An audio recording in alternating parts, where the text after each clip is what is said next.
1, 2, 3, testing. Yes, here we go. Welcome to the Man United stream, people. Hope you're doing well.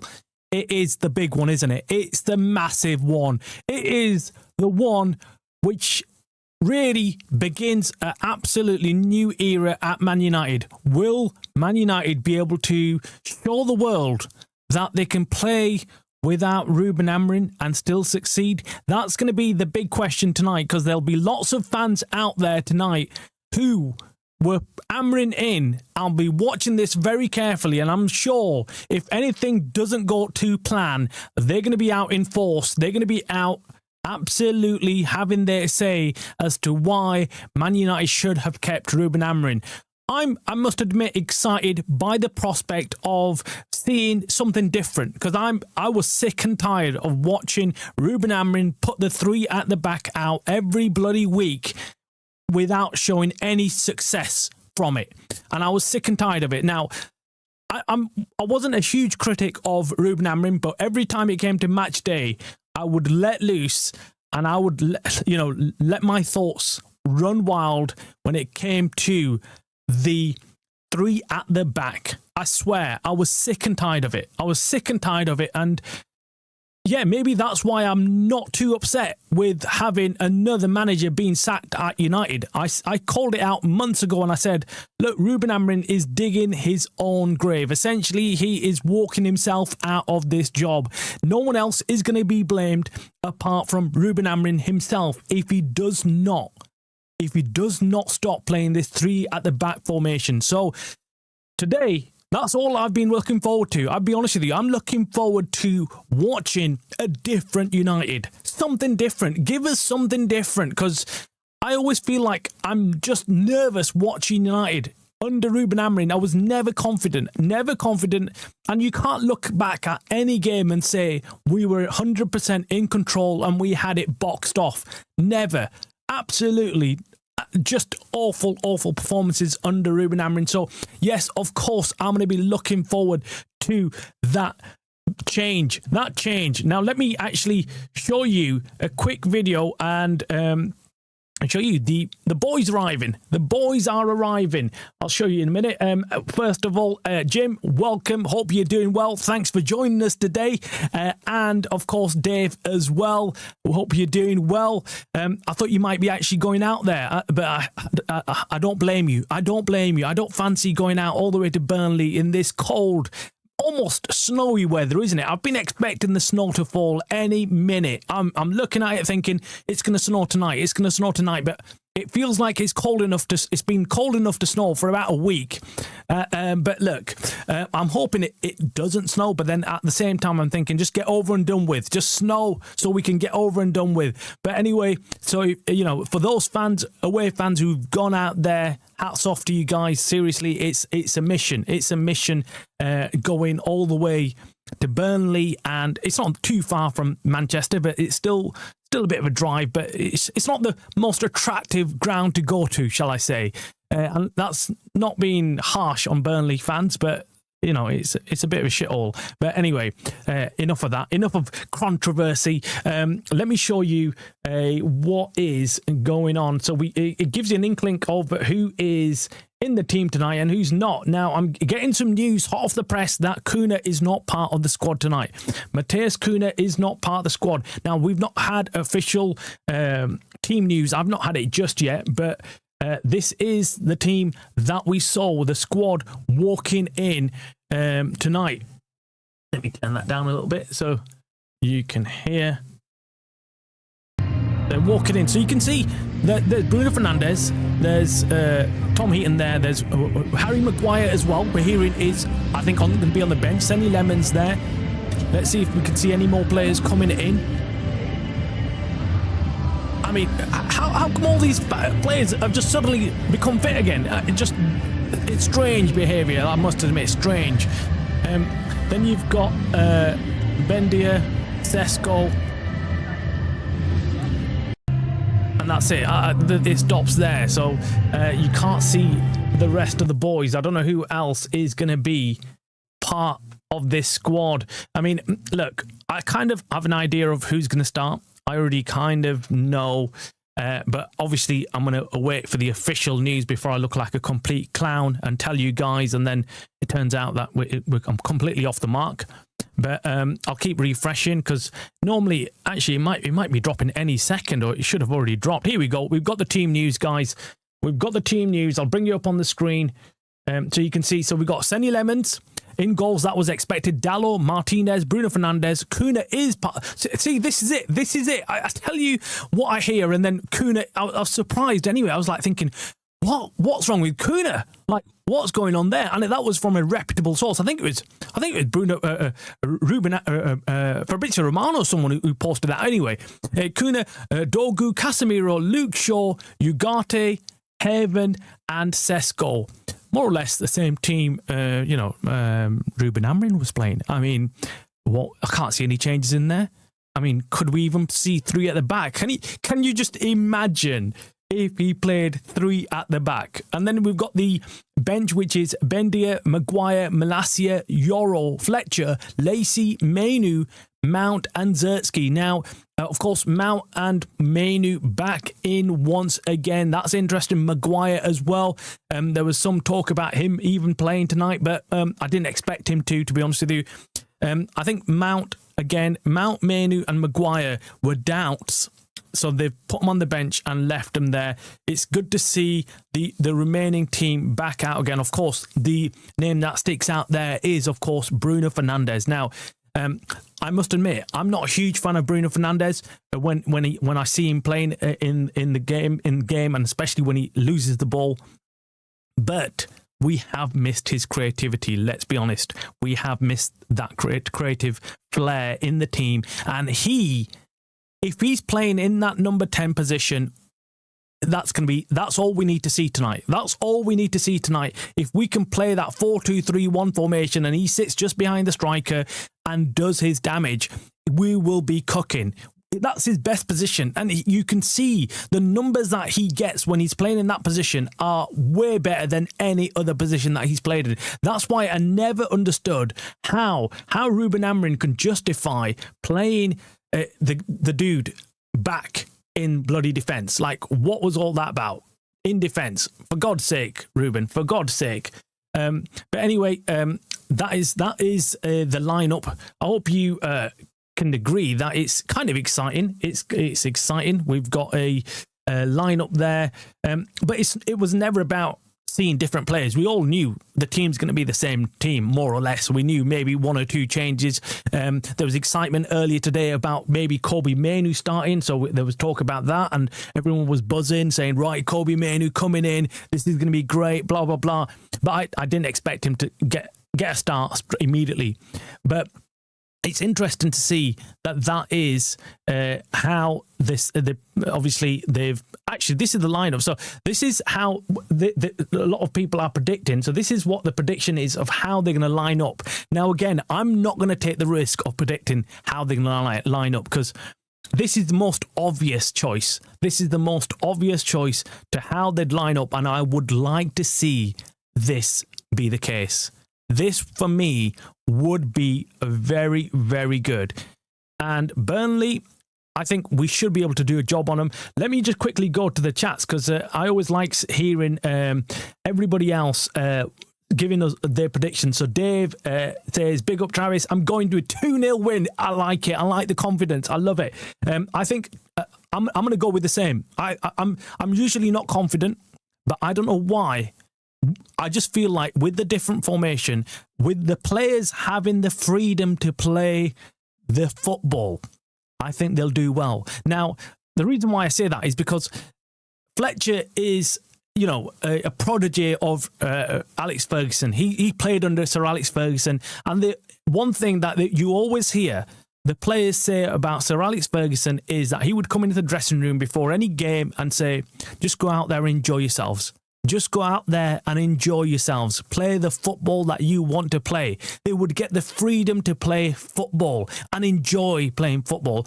And I think that's exactly what Fletcher and the rest of them do.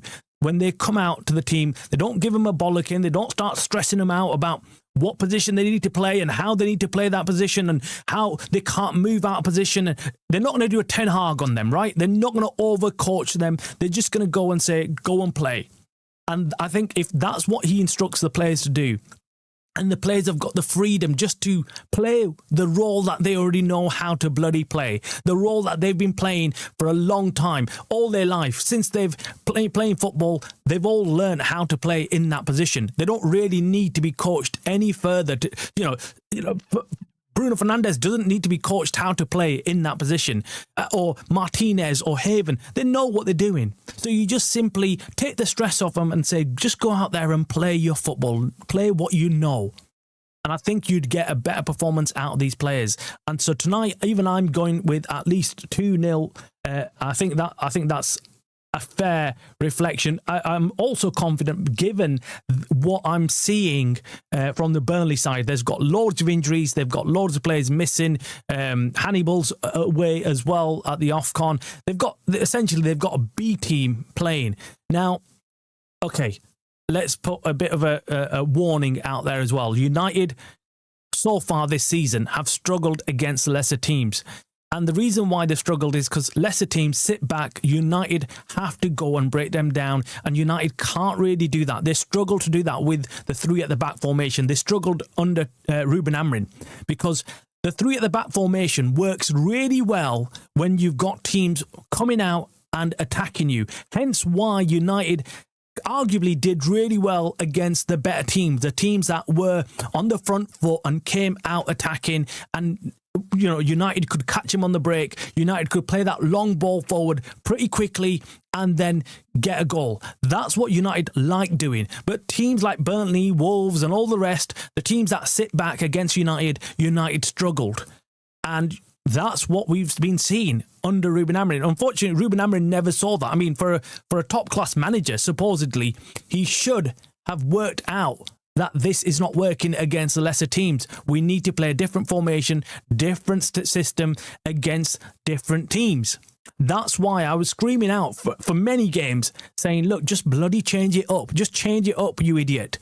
You don't have to play the same system, same formation, same tactics against every team that you come up against. It just does not make sense. Anyways, so that's how they're going to line up. Dave says, Nam, I'll be at the Brighton game. All right, cool, man. You love travelling, don't you, Dave? I mean, seriously, you pick the right ones, don't you? I mean, literally, I think you always go off down south. You love your trips, don't you? Your road trips. I mean, most people would be like, right, okay, I'll go to the ones that are closest to me, like Ellen Road and Burnley and a few others. But Brighton, my God, that's a bit of a drive, isn't it? It's a bit of a drive. It's a bit of a drive, but I guess it turns into a bit of an enjoyment, doesn't it? It's enjoyment. You kind of it's a trip within itself, and then it's you're going and supporting your team, and well, good on you, man. Good on you. I really respect that. Really cannot emphasize how much I respect away fans going and supporting the team. I mean, I very rarely have done away matches. If I'm lucky to get a ticket or something, I'd go. But yeah, I hope Fletcher would be more brave and play Lacey as right wing back. Yeah, look, I get this feeling that Fletcher will. I think number one, it's interesting to see. Obviously, we've got some time before the game kicks off, so I'm going to kind of fill you in with the news that I've been getting today, all the information that we've got coming out in the last few hours. We've got some news on Man United and stuff like that, so I'll bring that to you before the kickoff as well. There's lots and lots to talk about, so we will discuss that. But yeah, I think he will. It all depends on, look, this is his first game. I wasn't expecting him to do something crazy first game, but then what I am expecting him to do is, if he does get his feet under the table and he's there for maybe the next game and the next game, or if Ollie is ruled out for whatever reason, I mean, he's 90% there, but there's still a 10% chance that I'm hearing that, anything can happen. They can make a change. Ineos are right now open to anyone else joining in, or they're waiting to see if it's the right move to bring Ollie back. Now, some people are not too keen. Some people are not too keen with Ollie coming on board. Some fans. I mean, I'm not unhappy with it, but I'm not happy with it either, if you know what I mean. I think Ollie is great, but I think sometimes you can't go back. Sometimes you need to go forward. Ollie has been here, done that, and I think most fans have forgotten how it ended with Ollie. I think if you just take a look back at the games that he was playing at the end, it was pretty dire. Something had gone amiss, and the only reason I said at the time when Ollie did get the sack was he was just too much of a Mr. Nice Guy. He was just too of a nice guy. And when teams start struggling, sometimes you really have to bollock them. You have to come out and start telling them what to do. And you need to be a bit aggressive. You've got to be a nice guy, but also have a mixture of that ruthlessness in you. You can't be Mr. Nice Guy all the time. Now, initially when he came in and we had a massive bounce with him and United were playing really good football, we were all like, wow, this is great. But that's the arm around that was needed. But then immediately after, not immediately after, but near the end of his tenure as manager, it became obvious that he kind of lost the dressing room and the players didn't respect him as much as, well, how much we had hoped he would be. Manchester United way says it's a 4-2-3-1. Dogu right wing, Kuna left wing, and Bruno as cam. I would love it to be that way. I mean, that's what I'm hoping, but I'm not counting on it, man. I'm not. 3-1 win, Jim. That's what we're talking about. A bit of confidence to get in there. That's what I like to see. 3-1. Jim says the FA Cup game at Old Trafford against. Oh, right. Okay. Sorry. Yeah. Brighton. Yeah. The FA Cup. Yeah. I forgot all about the FA Cup, man. We're still in there with the FA Cup. We can hopefully have a run in the FA Cup. We definitely need one. I'll tell you that much.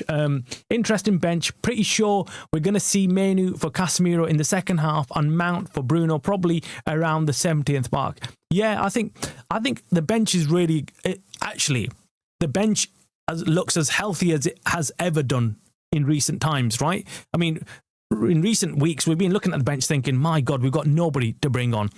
Right, in that bench, we've got Mount, we've got Menu, we've got Zertsky, and we've got Harry Maguire. So we've got some senior players in there mixed with some youngsters as well. It looks good. It looks good for me. I'm happy with that bench. I'm happy so far, obviously. We've got something to actually look at and be like, yeah, okay, look, we can go with this. We can actually cook with this team. It's not as bad as we think. So Kobbie Mainoo, we got some news earlier on Kobbie Mainoo. About an hour ago, we got news on Kobbie Mainoo, and it was exclusive. Kobbie Mainoo is set to return to Manchester United squad today against Burnley. As reported, the 20-year-old has been on grass training for over a week and is set to return now. Pushed to play last week, but medical team advised against it. Huge boost. Now, I said to you many times, you know, the team around Ruben Amorim and Ruben Amorim himself, they had this really weird way of bringing players back in after injury. They really did not like rushing them back. I don't know what your thoughts are on that, but I came across an article the other day about how Leacher actually went up against Ruben Amorim. I don't know what I've almost forgot his name now. How fast is it? How fast do you forget who your manager was? Crazy, isn't it? But anyway, so I heard that Leacher squared up against him.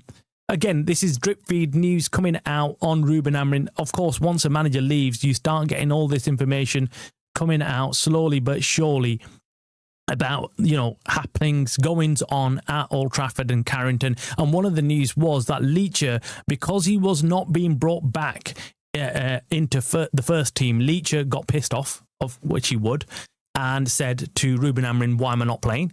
Ruben Amorim said, because you've been injured and I want to bring you back slowly. And this was around when there was an international break. So we're talking quite some weeks back now. And Leacher squares up to Ruben Amorim saying, look, I'm ready to go. I want to play. It's unfair you're keeping me out. And, Leacher still didn't get played, did he? He still didn't get game time. And well, he's finally now going to play. He's actually anyway. I want to actually play something else for you. Whilst we've got some time, we've got time to kill. We've got. I thought I'd come on early today. It's a special day, of course, because it's the first game of a new manager, Darren Fletcher in charge, interim coach or caretaker coach, whatever it is.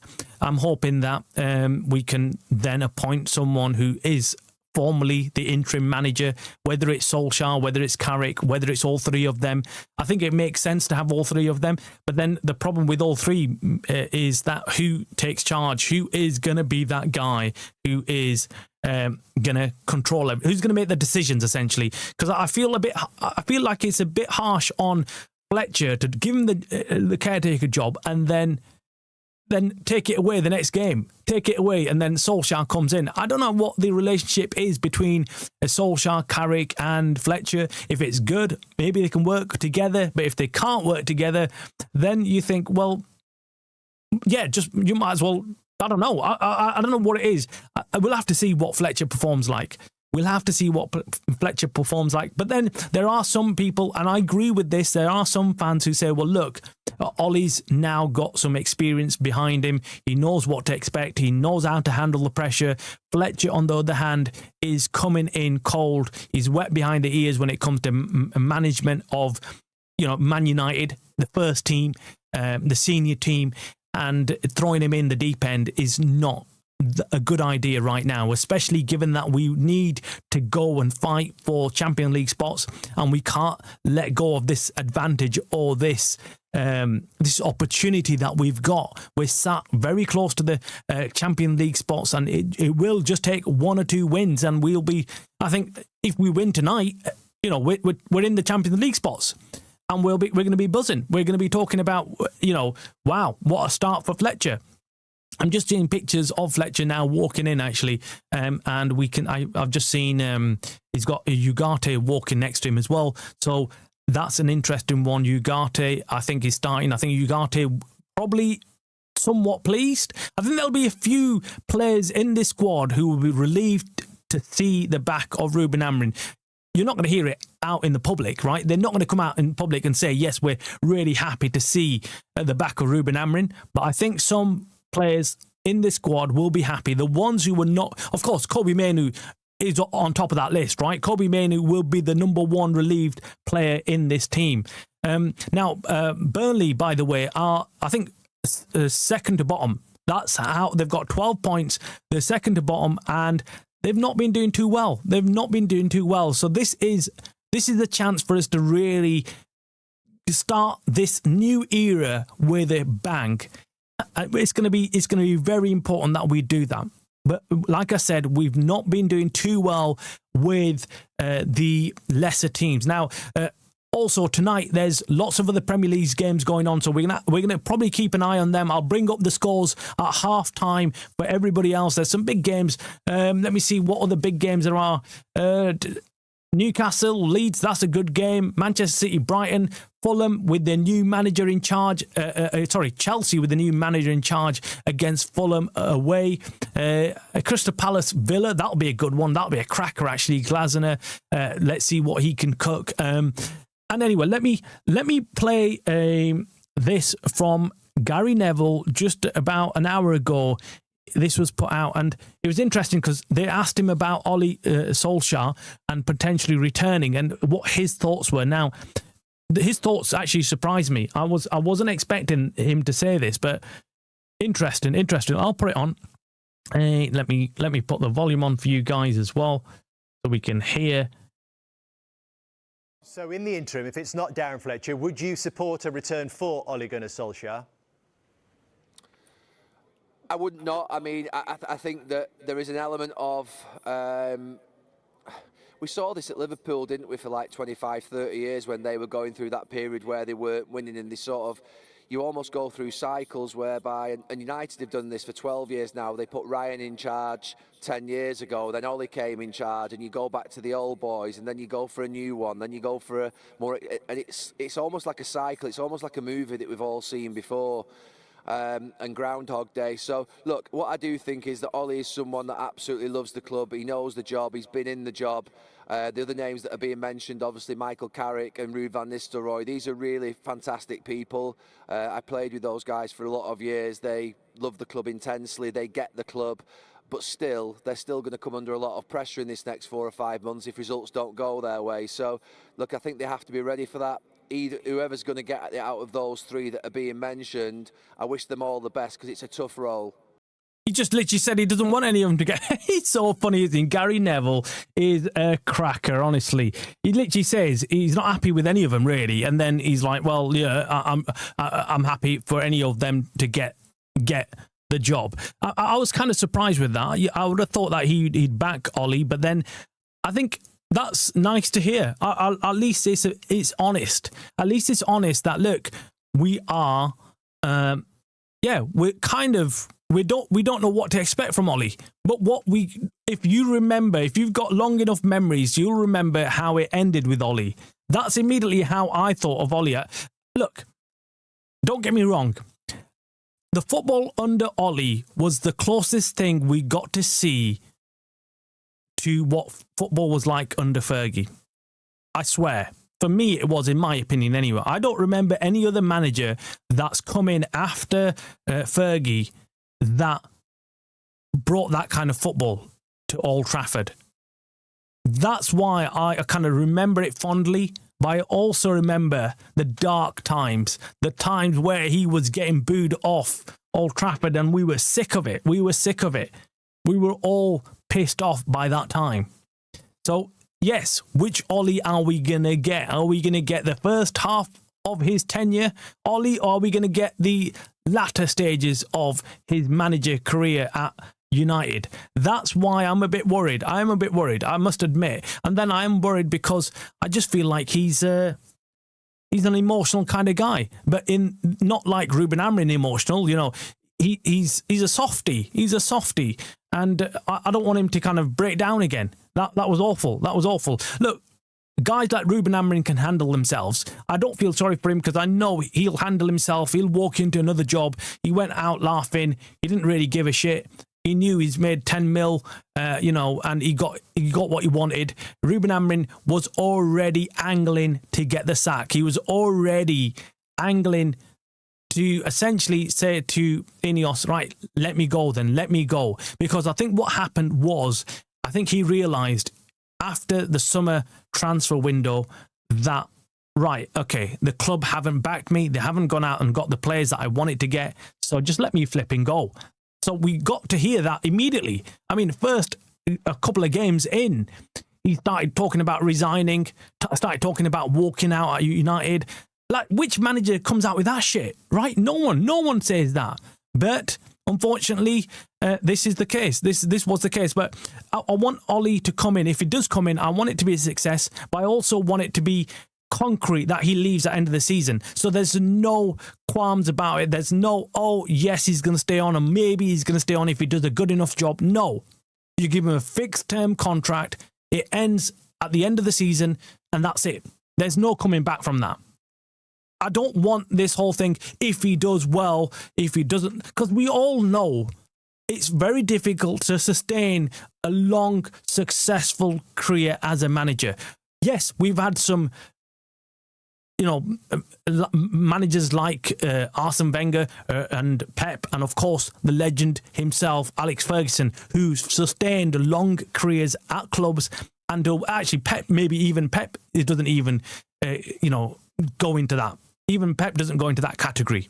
But you know what I'm talking about. The managers that have lasted long. I mean, Simeone maybe, but you can't argue he's not been winning as much as Fergie.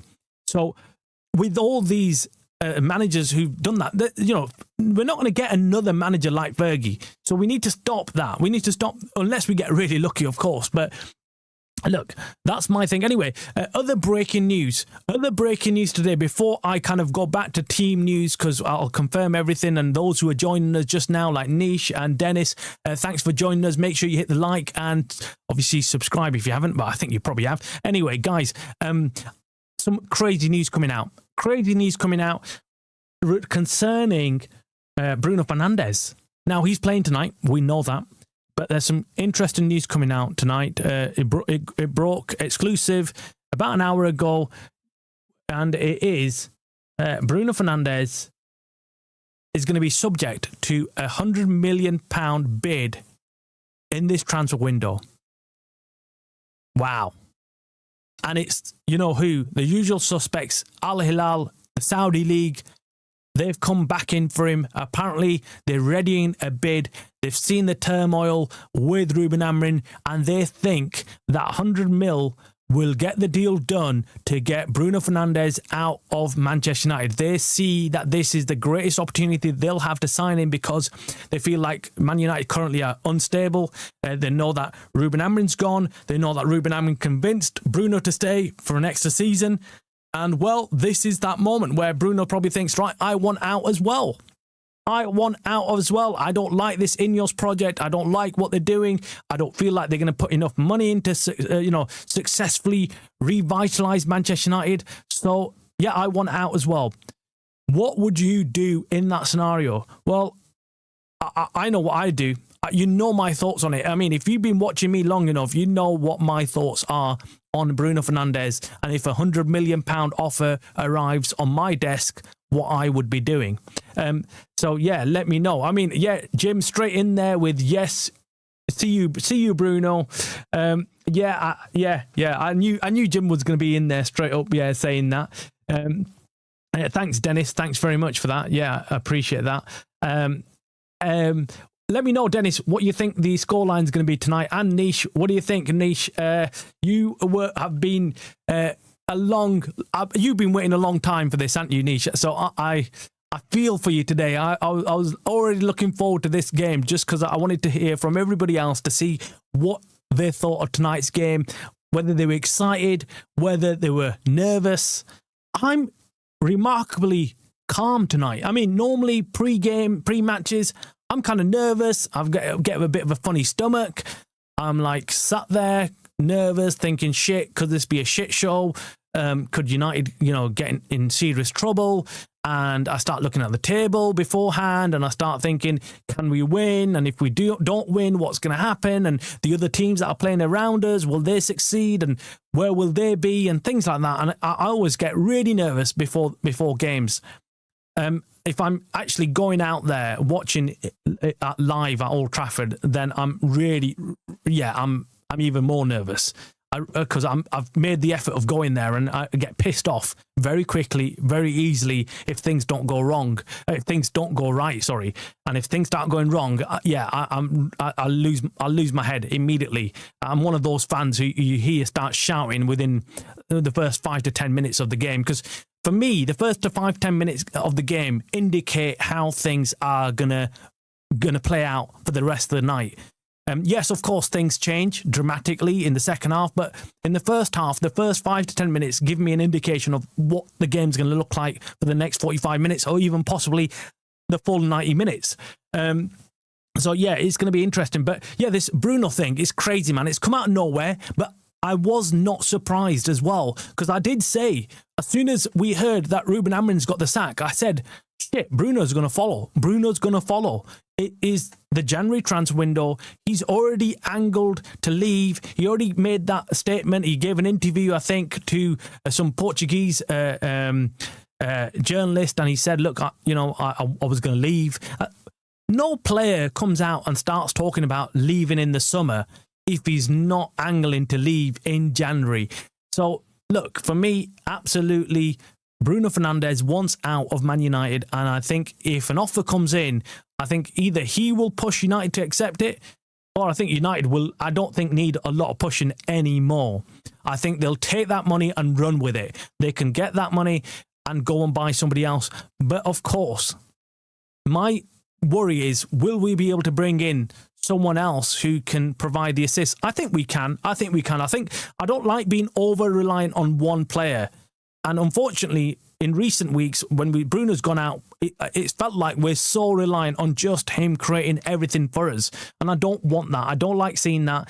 I like a team performance. I like an entire team playing, not just one-man team, like gelling everything together. I know even in this formation, everything's going to go through Bruno, but if we can play someone else in there who can still do a good enough job, I'll be more than happy. So 100 mil, I'd take that money and run with it. I'll be honest with you. I'd take that money and bank it. But then not bank it, shall we say. I think we'd take that money and actually spend it on someone else rather than Ineos or the Glazers pocketing it, which is, there is a real danger of that happening as well. Let's be honest. I mean, I did a video earlier today because I just thought, right, do you know what? This needs to be said about Ineos. And I thought, I'll put it on record. I'll put it on record because sometimes when you do live stream, things go missing in terms of what you said. Whereas the video is on record as what I believe Ineos are doing and how shit they've been so far. And the jury's still out with them. Dennis says, I think it'll be 3-1. 3-1. Go on, man. I love it. Niche, 4-0. Wow. Go on. That's crazy. 4-0, 3-1. These guys are confident, man. They've walked into the chat and they've dropped it. They've dropped some big ones here. 3-1, 4-0. Wow, Dennis, 3-1. Look, I'm confident. Kuna, Bruno, Sesko will get goals. Oh, I'd love to see that. I'd love to see Sesko get a goal, man. Seriously need him to score. I say this almost every game now. But I just can't write off another striker. I refuse to write off another striker. I really hope that he does get a goal. This is the chance. This is one of those nights, yeah. And Walker will score a screamer for the opening goal. Kuna, Bruno, Sesko will get goals. Yeah, let's see, man. Let's see what happens. If you don't already know the team news, guys, let me just bring up the team news. Did I save it? I don't think I saved it. Let me go back to the home screen and I'll bring up the team news. It is a 4-2-3-1, guys, by the way. It's confirmed. I've just seen it on the screen now, on the big screen, that it's confirmed as a 4-2-3-1 formation. And it is Haven, Dallo, Martinez, Shaw, Casemiro, Ugarte, Bruno Fernandes in his favoured position. I think he'd be happy with that, surely. I think that's a good trade, getting your manager sacked, but then he's unhappy about Bruno getting sacked, but he gets to play his favourite position or his favoured position. Sesko playing up front. I think Sesko will enjoy this as well today. And you're probably right, Dennis, because I feel like Sesko sometimes just doesn't connect with the midfield enough and he can't stay up there. I think Bruno being close to him will instruct him exactly what to do. I think he needs that experienced player just near him, telling him, right, push forward, get into this position. I think Bruno will happily do that. And then we've got Kuna and Dogu on the right wing. Turf Moor is the place to go and get some goals, man. This is it. This is where we can cook. Jim, with Glazer, Ineos have played a blinder. You got to admit they are brainy guys. Pay a 10 to 15 mil to Amrin, January, done. Looking for a coach, no time for saving 30 to 40 mil. Evil genius. Yeah. Look, I said it. I called it out. I said it immediately. As soon as they sacked Ruben Amorim on Monday morning, I said, oh shit, this is the mother of all smoke screens. I mean, this is the mother of all smoke screens. Because they didn't sack him because he was not getting enough wins. They didn't sack him because he was playing three at the back. They didn't sack him for anything to do with football. They only sacked him because he turned on them and told them where to stick it when they said, you're not getting your players, we're not going in the January transfer window and signing anybody, and you're going to have to change your formation if you want to carry on then.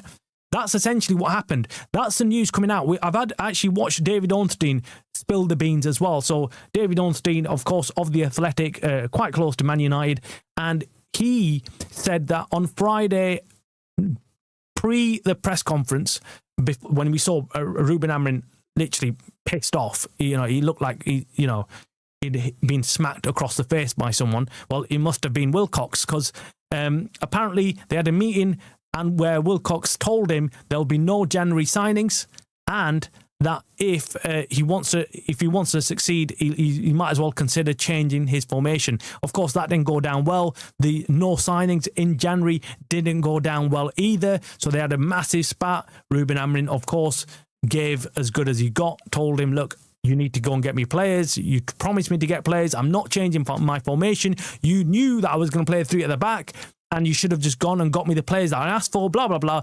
We can all fill in the gaps, right? Hence why he came out in that press conference upset. And obviously, when asked about transfers, he gave a really blunt answer, which I was really surprised with. But the blunt answer was no signings. That's all he said. And I was like, wow. Like, normally managers kind of give you the generic answer, which is, well, we're happy with our current squad, but if an opportunity arises in the January transfer window, we will consider it. That's the generic answer every manager gives across the board. But Ruben Amorim blatantly just wasn't feeling it. He was like, no, we're not signing anybody in January. So I knew something was up. And then obviously the weekend played out as it did. We all know what happened there. So, yeah, look, it's an absolute blinder they've played. They know exactly what to do. And now they're bringing in managers. They're looking at managers in the interim who will not question them about transfers, who will not say, go out and get me more players. So you cannot imagine Fletcher coming out and having a kick-off with Wilcox or the others and say, I need more players. And neither can you imagine Solskjaer doing the same. Well, Solskjaer, if he's prepared to bloody work for free, I mean, can you imagine him even asking for players? No, he's not. He'll become the the boot cleaner if he has to. I mean, that's how eager Solskjaer is to work. I mean, he's literally saying, look, I'll come in for free. I'll do everything for free. You don't need to do anything. Just let me in. Just let me in. So, yeah, look, again, I don't like that desperation. I feel like, no, you can't let Ineos get away with it. That's why in today's video earlier today, I called him out because I was like, shit, someone has to call these arseholes out. Because what they're doing is they're pulling the wool over everyone's eyes right now. They're absolutely shafting us. They're shafting us. Where's all that 3-year project gone? You know what I mean? Suddenly it's all, oh no, what project? We didn't say that, did we? Did we say that they needed more time? No, they didn't. No. Anyway, some games are already kicked off in the Premier League, by the way, guys. So Everton have just scored against Wolves. That's shocking. Hey, Everton scoring, better team than United at this rate. So yeah, let's see. Dennis says, don't make this game like the games against Leeds and Wolves. Yeah, absolutely, man. We need to be attacking right from the word goal and kill off the game. Why isn't Manu playing? Manu's on the bench, Niche. I'm disappointed as well because I thought Manu might play instead of Ugarte. I thought we're going to see Manu start today. I think Fletcher's played it pretty safe with that lineup. Isn't that the same team that we played against Leeds? I think so. Oh, no, actually, Bruno was missing, wasn't it? Yeah, Bruno. Yeah. I mean, I think Fletcher's played it pretty safe. He's got Manu on the bench, and he's got Mount on the bench. Maguire, of course, you can understand why, and Mount, you can understand why. They've just come back from injuries. I don't even know what injury Mount sustained, but my God, does he sustain injuries, man. That guy is another Luke Shaw at this rate. We need to keep him fit somehow. We need to keep him fit. But let's see what else is going on in terms. We've got about 15 minutes before kickoff. Let me just see anything else going on in the house. Let's see. Man United. People are all having their say about who should replace Ruben Amorim. We got Paul Merson. Now, I don't know about Paul Merson, but Paul Merson is having his say, and he thinks it should be Thomas Tuchel. I think they need someone who's really going to set it alight. Let me know your thoughts on Thomas Tuchel, guys. What do you think about Thomas Tuchel? Manchester United, top 5 odds this season with Amorim, plus 75, current odds 200. So United's odds for making the top 5 have gone up since Amrin's left. So yeah, the betting market seems to think that we're going to do better without Amrin. Mateus Cunha is not in the squad. All right. Okay. Yeah. Okay. Yeah. So this is what I saw, and complete misleading. Anyway, Johnny Evans is back in the house as well, guys. I can just see Johnny Evans warming up with the players. Johnny Evans, man, and Man United. What is this fatal attraction of bringing Johnny Evans? I mean, he goes off for about a month or two, and then he comes back again. I mean, you might as well just give him a full-time, lifetime role at United at this rate, rather than sending him off and he comes back again, send him off, comes back again, send him off and he comes back again.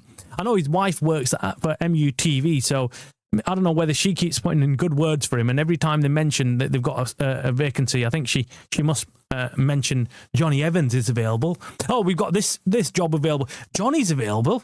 We've got this coming up. Oh, Johnny's available. Oh, we've got this opening coming up. Johnny's available. Oh, we've got this opening coming up. Johnny's available. Puts a head round the door every time there's a big high-level meeting going on where they say, we're looking for an assistant coach to Darren Fletcher. Who do you think we should have? I mean, there's Carrick. There's Johnny available. Okay, Johnny's available. Right, okay. So he keeps getting in there, man. He keeps coming in. And let me know, man. Let me know what you think about all this. Guys, drop your comments on which manager you would take and why. I, right now, am undecided because I don't know what the season's going to end like. I mean, if someone was to say, right, today, go and get somebody, I would have probably said Glasner. I just think he's a steady Eddie right now. But if we're going to wait till the end of the season, then at least I've got some time to think about it, and I can wait and see what the season ends like, and see what Glasner does, see what Areola does, see what happens with Enrique, see what happens if Pep leaves, see what happens with Tuchel. Does he cook with England? Does he not? Do they drop the ball immediately? Does he do better than Southgate? I mean, that's a funny one, isn't it? Does he do better than Southgate, Tuchel? All this talk of Tuchel being the right guy, and we heard Nicky Butt and Paul Scholes talk about Tuchel being the guy for United and him being the manager that they should go and get. And I was thinking, whoa, man, what's all this Tuchel credit? Tuchel, I mean, yeah, I know he's good, but I wouldn't put him on top of my list. But maybe I've got it wrong. Maybe did he do well at Chelsea? I thought he failed at PSG. I didn't look at Tuchel at PSG and think he smashed it. I mean, again, that's weird. That is weird, man. That is strange for me. Ineos are praying Oli gets Champions League and they can give him a 3-year contract. Of course, man. Of course, they want they want anything cheap, and they will snap their hands off to get it. They don't care. They don't care about quality. They don't care about best in class. We've been lied to, man. We've been lied to. Best in class does not suit Man United and does not suit Jim Ratcliffe, because the best in class call you out. The best in class demand that you put money down and demand that you make the right changes.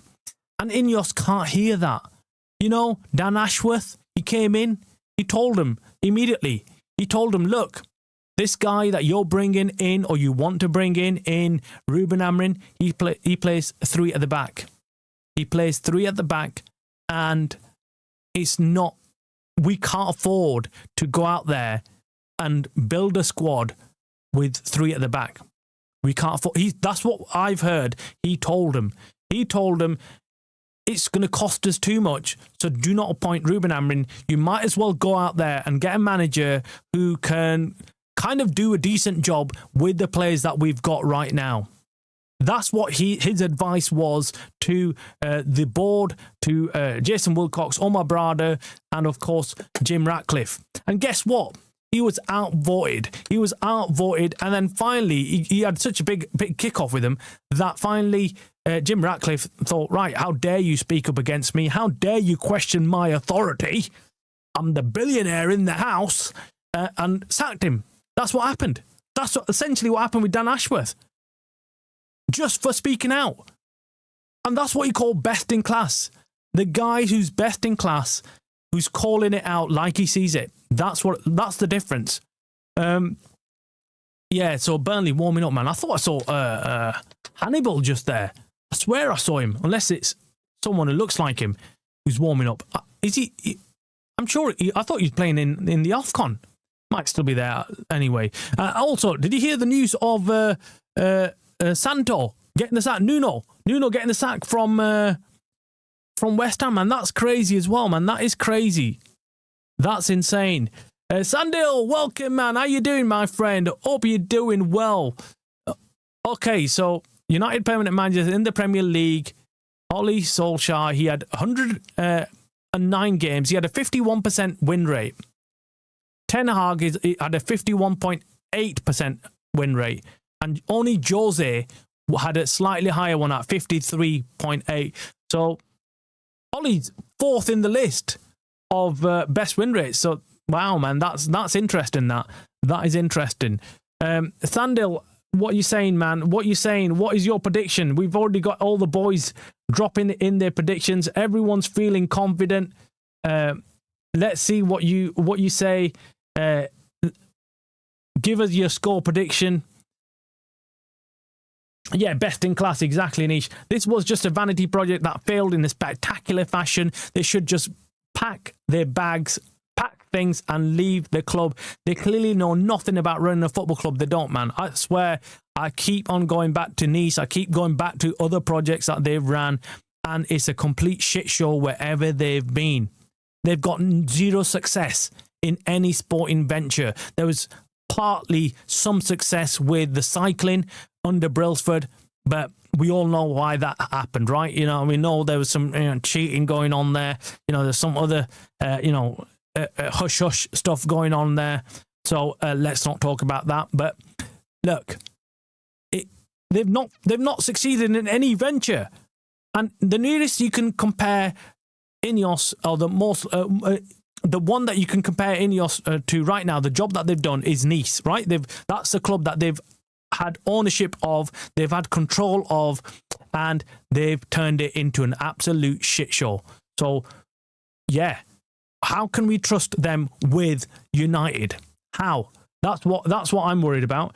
And it's just been a vanity project. It's just Jim, I don't know, flexing his muscles or whatever. It's like, right, I've bought the Ferrari, I've bought the yacht, and what else can I do? Oh, I'll go and buy a football club, and that's me. I'll kind of show you what I can do. Brentford looks like have scored, and they've gone up 1-0 against Sunderland. So Jim should come out and say we're looking to get Luis Enrique in ASAP. It's going to happen. Anything less, and it's just lies. No way are they getting Luis Enrique, man. Come on, Niche, man. Come on, what have you been watching? What have you been listening to? Seriously, no way are we getting. I mean, we're talking about Ineos looking for freebies, right? I mean, I swear if I turned up tomorrow at Carrington and told them I'd do the job for free, they'd even consider me. You know what I mean? I mean, it's just crazy. It's crazy. They'll be like, what, you do it for free? Okay, we'll put you on the shortlist then. That qualifies you to be the Manchester United manager, or be at least on the shortlist. Sandil says, I don't believe this when it come to Manchester United. My sources never get it wrong. Burnley to win against Man United. Who is this Fletcher guy? Why Man United are not going to win against Burnley? Whoa, man. Sandil's come out with... Sandil, this is one of those days... I have to disagree with you, man. I have to disagree with you. I hope you're not right. You're always, I think 90% you've been right, and I'm hoping that you're not right. But then again, I always do this pre-match. I'm always optimistic. I'm always positive. I can't be negative, man. I can't be negative. I just can't. I try to kind of tamper down my enthusiasm, and I think, nah, do you know what? Just calm down, Travis. Just stop getting flipping excited. This is Man United. Why do you believe in them? Why? They always let you down. Just stop it. Stop getting excited. But I just can't stop. I can't help it. I get up in the morning. That's the first thing I think about. United game tonight, United match. And then I kind of plan the entire day around the match at night. I mean, and that's even before I started doing content. You know, I would always look forward to Man United games. I'd plan my day. I mean, I would start looking forward to a game like a week before. If there's a weekend game, I'd be like kind of building up to it like we do during the week. And listening to everything, you know, like all fans do. It's fun. It is fun. Also, Amrin sacking will be talked about so much that United fans forget that the January window is officially open. Yep, it'll come and go. Trust me, it will come and go. And then, do you know what we're going to do as a fan base? We're going to come February, March, when we're struggling and we're not doing well, we're all going to be like, oh shit, we didn't sign anyone in January. We didn't sign anybody. How did that happen? How come they were... What? We didn't sign it. We didn't sign anybody in January. Why didn't we do that? I think that's the problem. That is the biggest problem we've got right now. And that's why I'm trying my best. I'm keep on saying, every show I'm doing, I'm saying, guys, this is it. This is a smoke screen. We've been lied to. This is just a con. We're just absolutely falling for it. We've walked into this and Ineos are playing us. The Glazers are playing us. The thing is, the Glazers didn't have a clue how to handle the fans. But in Ineos, they're experts at handling their fans. They know how to manipulate us. They know what to do. They know how to handle the English press. They know how to handle and leak information that favours them and that makes them look good. Just like we started getting... Suddenly, out of nowhere, we've started getting all these leaks about what Ruben Amorim was really like and that he was a childish, he was throwing tantrums and he was doing this and he was doing that. That is what is now what we're getting. I think Fulham have got a penalty here, by the way, against Chelsea. So the Chelsea on a new boss... Oh, Cucurella got a red card, guys. Cucurella got a red card. So Chelsea down to 10 men. And I'm not sure if it's a pen or whether if it was just out of the penalty area. It's 1-1 in Bournemouth's game. And I think Bournemouth have taken the lead now and got 2-1. Yeah, 2-1 lead against Tottenham. Now, that's good as well. It suits us, I guess, because we don't want Tottenham winning, do we? Let me just see. Sandil, I love you, but we are going to beat Burnley. Can't see us losing this one. That's what I like to hear, Nish. That's what I like to see. Unless Sandil is right, maybe the players will down tools tonight in protest of the sacking. Yeah, you don't know, man. You don't know what to expect from these players. But I can't see that happening. I'll feel really sorry for Fletcher if that happens. You know what I mean? They should really go in for you, Enrique. It's very rare you get a chance of a signing of a manager of his caliber. For me, Enrique is world class. If there's anybody who can compete against Pep, it's Enrique. He is one of the best currently in the world. For me, what I've seen him do at PSG, I mean, when he first arrived, and we looked at Mbappe and Neymar, and we were like, oh my God, he's getting rid of him. What the hell's going on? You know, PSG are going to turn into the worst team in the world. You know, all that money spent, and they still can't win the Champions League. They're not going to be able to do anything now because they've lost all their best players. And what a transformation. I mean, last season, watching PSG was an absolute pleasure. I mean, watching that kind of football is amazing. And if he could come into United and do that, that would be amazing. Absolutely amazing. And that's the other thing. PSG didn't throw money at it. They didn't really go out there and sign major players. They lost Mbappe. Yet they still managed to play football that was world class and beat every team convincingly. I don't think any team even got near him last season. And yes, he's made the likes of Dembele cook. He's made Vitinha play like he's the best midfielder in the world. He's made João Neves look amazing. He's made Dewey into a top player now. He's got all these players cooking for him. And that's the mark of a top manager, in my opinion. So, yeah, if we come to the end of the season and he does become available, I think it's going to be a battle. It's going to be a battle because I can see several clubs looking to go and get him. Now, if Pep leaves Man City, I think Man City are going to throw the kitchen sink at getting in Enrique. They're going to throw... then we've got Liverpool. Liverpool fans are already gassed about the thought of Enrique becoming available, and they're already talking it up. I was watching something earlier today, and that's what they were talking about. They were talking about Slot getting the sack and Enrique coming in. They were like, oh, look, we wait until Enrique becomes available and we sack Slot and we go in there and get Enrique. That's what they're all talking about now. I mean, it's going to be hard. It's going to be hard, especially given that what we're hearing from Ineos is they don't want a manager, they want a coach. They want someone who can't really dictate what they are going to do in the market, in the transfer market and things like that. So for me, that becomes a bit of an issue. I think that will put off a good 70% of the managers, at least 70% of the managers. And the talk of Tuchel and Emery and all the rest, I think that's going to put them off.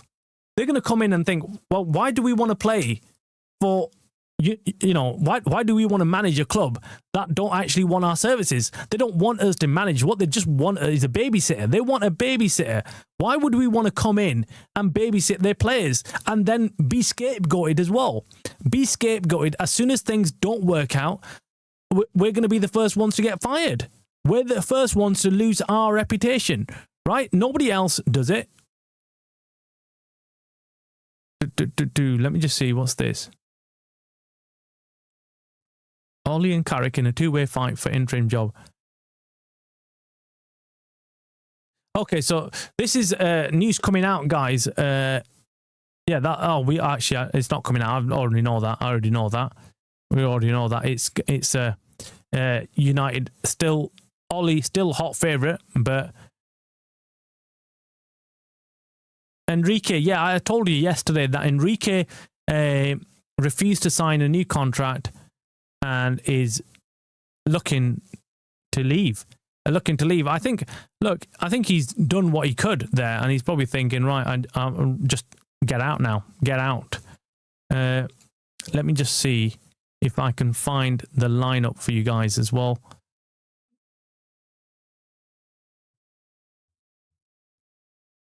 This is what we heard from Fletcher just before the game. I'll put this on. It's about 20 seconds long. Sometimes we have to defend as well and see things out. It's not going to be straightforward here. It's going to be a difficult game, but the onus is on the players to go out there, express themselves. And I know Manchester United, it's what I've lived, it's what I've breathed, it's what's moulded me, and the players do as well. So Manchester United performance, let's be positive, let's be proactive, let's go and showcase our abilities, and let's try and play some attacking football. But within that, sometimes we have to defend as well and see things out. It's not going to be straightforward here. It's going to be a difficult game, but the onus is on the players to go out there, express themselves, and fundamentally try and win the match. I know Manchester United, it's what I've lived, it's what he said the words that I said Fergie would tell them, right? Go and express yourselves. This is what I was talking about. He's told the players, go out there and express yourselves. You enjoy yourselves, guys. Go out there and enjoy yourselves. I'll put on the warm-up for you guys as well. Let's see the warm-up, eh? Let's see the warm-up, guys. Players running out at Turf Moor, Sesko, Mount there, Harry Maguire, Leacher, Kuna, Avon, Mainu there, and Zertsky. Look at flipping Zertsky walking out like he doesn't give a shit, does he? He just does not give a shit, Zertsky. He's like, yeah, whatever, man, whatever.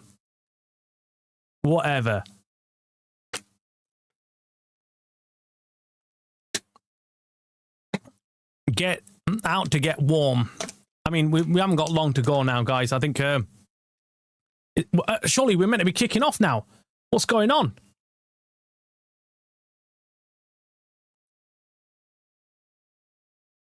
Right, okay. Let's get ready. Let's get ready for the big one, guys.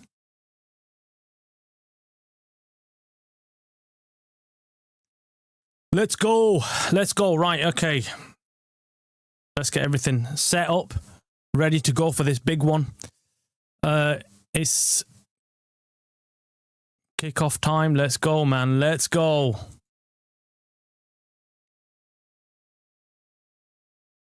Imagine telling Ravel Morrison to go over and express himself. Yeah. Yeah, Dave, I pray he stays at PSG as we won't get him. Yeah. Niche. Getting ready for kickoff, guys, by the way. Bruno standing over the ball to kick off. That would be crazy of City. Getting Pep and then being able to have the best out of him and then going and getting Enrique. I'll be speechless. Mate, that would not surprise me. I think that would be the move. Anyway, game has kicked off, by the way, guys. I'm just talking over it. I'm just talking about Pep. But anyway, let's go, United. Come on. Come on. Get in there. Get a bloody goal. Let's go.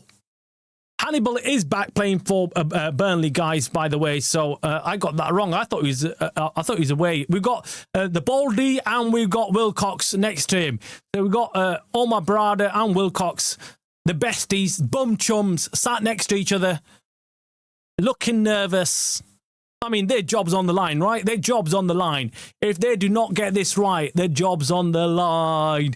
I mean, to be honest with you, the shit show that they've ran already, I mean, yeah, get rid of him. Anyway, Dogu on the ball, driving forward. United looking already like they're out for blood. They're out for blood here. Come on, Dogu gets the ball.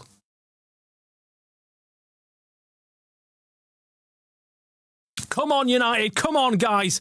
I'm already feeling pumped right now. Oh, we're already into the game. Already. Let's go. Don't let me down, boys. At least 2 goals tonight. At least 2 goals. Nothing else will be good enough for me. We're playing a different formation. Ruben Amorim will be watching. He'll be watching on, seeing what happens tonight. Of course he'll be there. Or maybe not. Maybe he's out partying. I don't know. But more than likely he'll be watching. Dogu gets brought down. No. Is that a free kick? I mean, this Burnley team is shit, but I don't want to say that too early, right? We found out that Wolves, despite being absolutely rubbish and useless and getting 2 points before they met us, they still ended up drawing against us at Old Trafford. Anyway, the pitch looks nice and clear. It's not raining or anything. It's cold, but it's not raining. So, as expected, yeah, Man United have lined up in a 4-2-3-1. Bruno just playing behind Sesko. And then we've got Dogu playing in the wing, on the right wing. And we've got Kuna playing left wing. And then we've got Casemiro and Ugarte playing the CDM or CM positions. And then you've got Leach and Shaw on the left hand side, and got Haven and Dallo on the other. Of course, once we get some other players back fit, I mean, our defense could actually be sick. But Hannibal on the ball, driving forward. Casemiro can't tackle him, but Dallo sweeps up and cleans everything up. Sesko doesn't get the ball under control. Come on, United.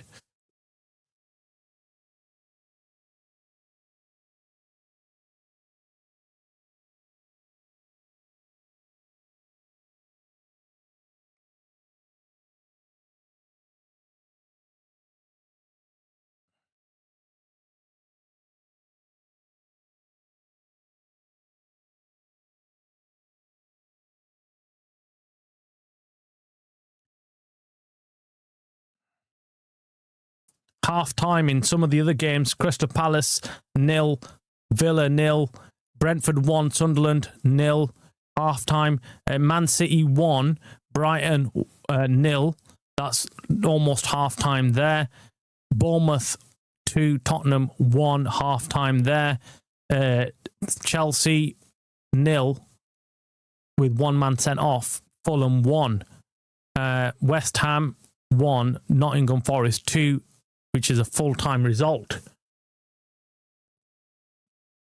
Come on, United. Dogu on the attack here. Down the wing. He's playing down the left wing, actually, which is strange. I don't know whether he switched up with Kuna, but Kuna's on the right wing right now. United pushing up quite high. Win the ball back. They're playing a high line here, United. Haven tries over the top ball for Bruno. Bruno doesn't get it, so Bruno now plays a nice back heel. Actually, Kuna plays a nice back heel to Bruno. Bruno tries to get Sesko running. That's going to be really important to see. The link-up play between Bruno and Sesko. I really want to see something cooked there tonight. I really do, because with that, we can really start getting Sesko scoring, because that's what we need. We need him to score tonight. United holding the ball quite well, which was expected. They're keeping the ball. Ugarte, misplaced pass. He's shit at passing. Stupid. There was no pressure on him, no one around him, and now Hannibal's breaking, and this could be a early chance for Burnley. Cross comes in, and we get let off, and that was all from Ugarte's silly ball. Like, come on, man, what are you doing? What are you doing? Why make a pass like that? Just strange, man. I just don't get it with these guys.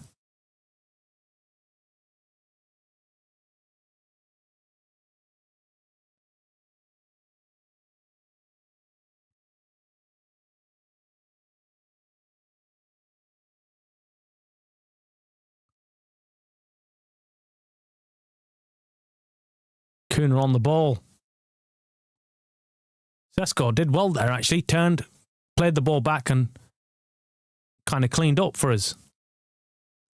Leach is brilliant, man. Leach is so good on the ball. Really like him. The way he plays, he calms things down. Just takes everything in his stride. Doesn't look stressed out ever.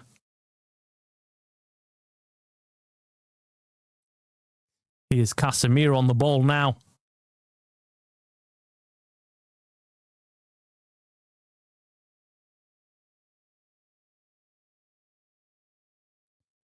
Come on. Oh. Dallo on the ball. Kuna. What the flip was that, Casemiro, you joker, man? What the hell was that? Like, he didn't even get it anywhere near the bloody goal. It's like a bloody... That's just a joke, man. Absolute joke. He didn't need to shoot from there. What was he even thinking? He could have just played it to Fernandez.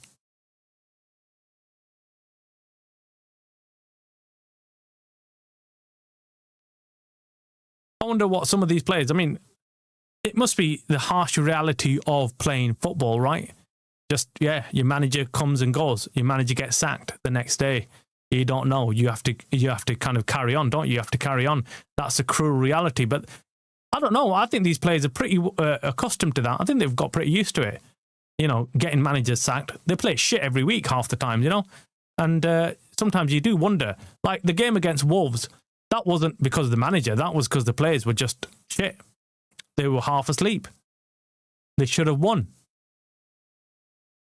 Haven on the ball to Kuna to Casemiro. Casemiro plays it back to Senny Lemons.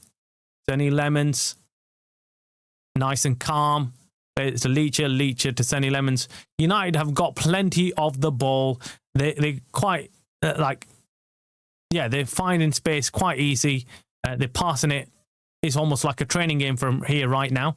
They look really relaxed, enjoying this.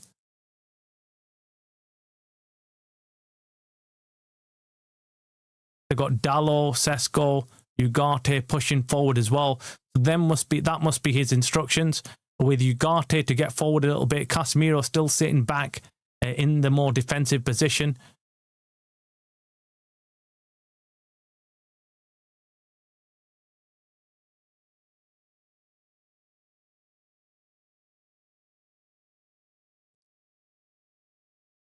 Burnley with the ball, trying to cross it in, but didn't get anywhere with it.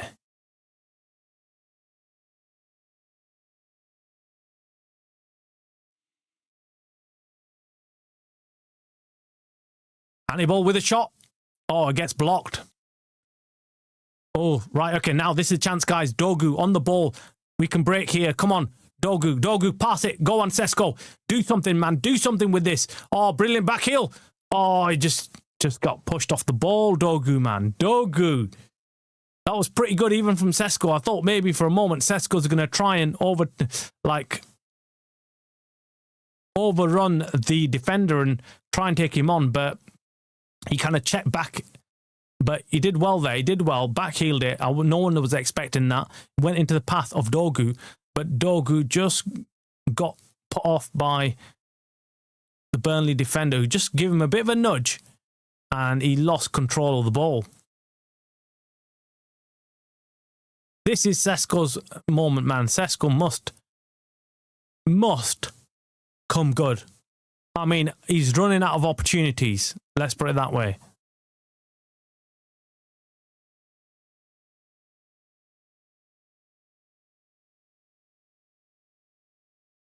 Man United get the ball straight back. Haven on the ball. Haven's been great, man. I mean, I think he's going to be hard pushed to be dropped from this team. Sesko with an awful touch. Awful touch. Just gave the ball away, man. Shoot, man. That's horrendous. That was horrendous. I mean, this is, it's Burnley and it's the first 10 minutes or so. And yeah, you can get away with that touch, but, well, you can't get away with it, but that was awful.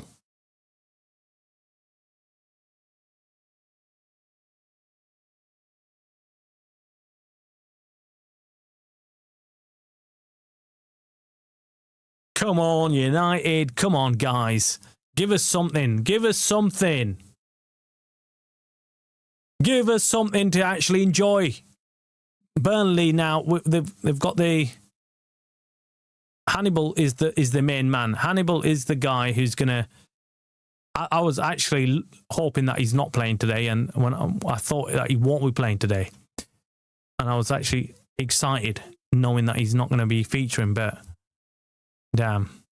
Bad news that. Bad news with Hannibal.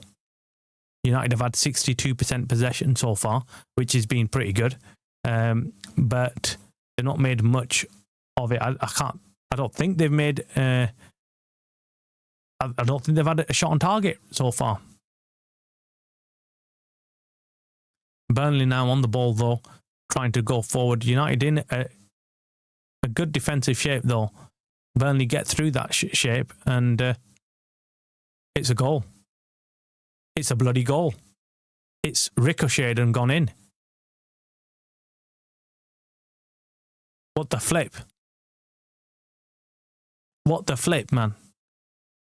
I mean, that's come out of nowhere. And what a flipping joke, man. What a joke. That is just harsh, man. That is harsh. I'm absolutely gobsmacked. How the hell did that go in from there? I know it ricocheted off Haven, yeah? But that's just a freak goal, man. I think he's gone in for a cross. And it's just hit the shin of Haven. And it's just lobbed everybody and just even over Senny Lemons and gone in. What a joke. What a joke, man. Oh, look. Wilcox and Barada, man. Look at their faces. Oh, God, man. If you could see their faces, man, that is insane. They just look like they've just lost the will to live.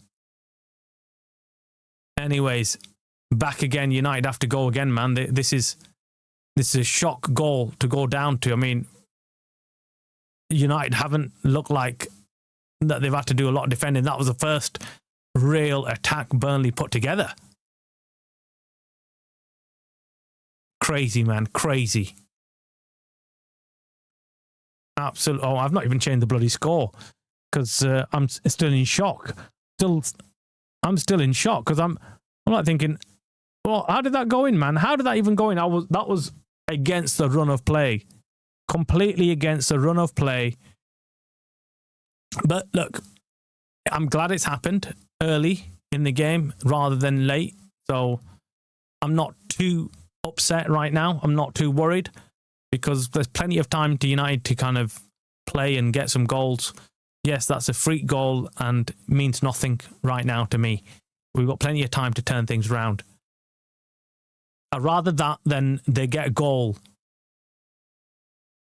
late on and get an equaliser or winning goal or whatever. So, yep, I'm happy with that right now. We just need to carry on playing what we're doing. We had much more of the possession, but seeing the team right now, it just looks.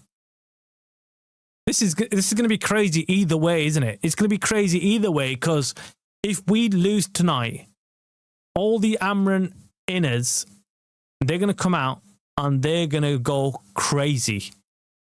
And yeah, I think Wilcox and Brada, if you could see what they their look on their faces right now, that's what most anyone who's an Amran out would be looking like tonight. But look, I don't want to be kind of talking in those terms because this is Man United. We need to be supporting Man United. Ugarte goes on a wicked run there. Drogu now goes forward. Come on.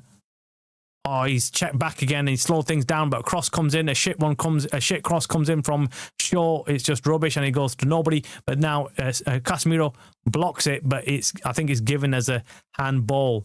Yeah, Jim, it's a lucky goal. Gutted, don't believe it. A lucky goal. Yeah, look, them kind of goals I don't really get upset about because they come against number one. It's come against a run of play and it's just a freak goal.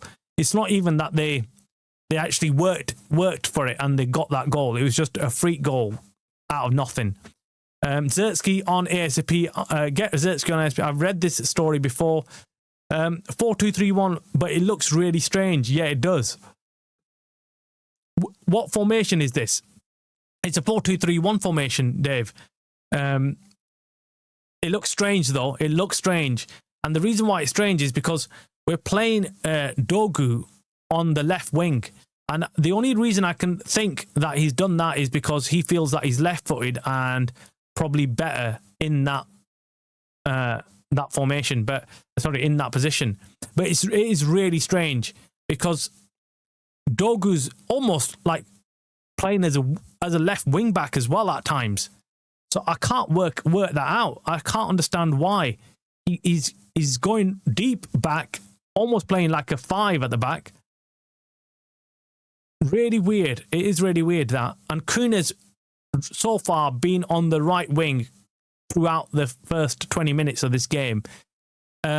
Just a really strange formation, I must admit. It looks weird to me because we've not seen this formation in such a long time.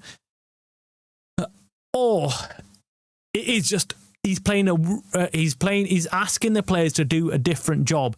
So Ugarte, the things that I've noticed so far is Ugarte is playing an attacking role. So he keeps going up. As soon as he gets a chance, he goes up.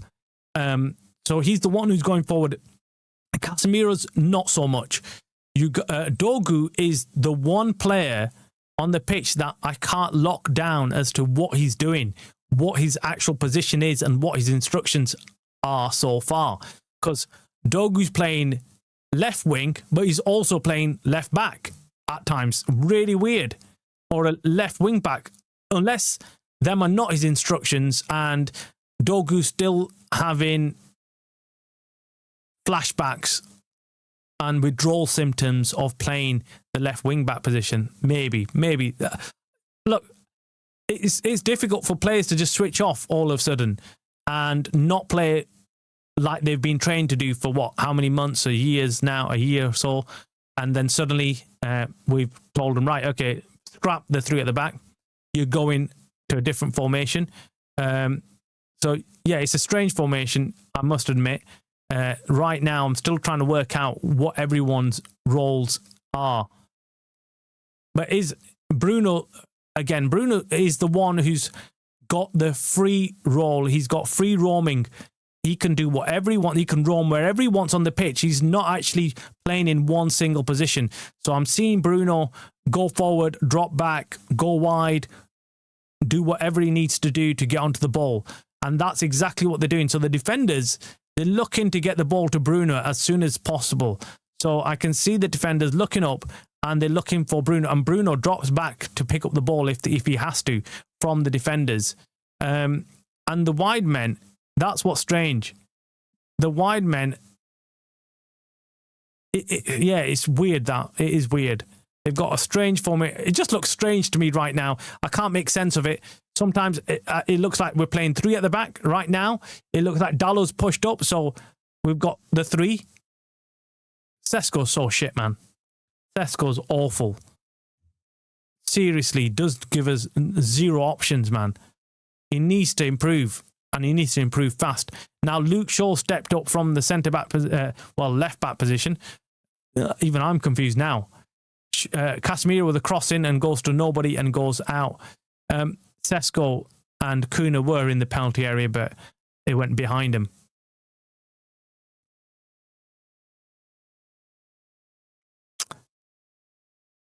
Not good so far, guys. Not good. I mean, we've not had many shots on target. Those fans who've been talking about XG and shots on target and stuff, well, they'll be pulling their hair out right now because I cannot remember a shot on target so far. And 20 minutes have passed by. Sesko is a donkey. Yeah, I think that's disrespecting donkeys right now. I'm not gonna lie. Even donkeys would have more sense in what to do with the ball. Seriously, man, he makes weird decisions, strange decisions, which make no sense to me. And his passing is awful. So why drop off? Why drop off and play that kind of role? Just stay up front, you idiot, and just stand there. Just stand there, be the target man, or be a poacher. What? Make your bloody mind up, right? Just be the poacher. Just stand there, right there. Just goalie hang, like you do. Just stand there and wait for the bloody ball to come to you, and then you can knock it in. That will unnerve the centre backs as well. They'll have to deal with you somehow.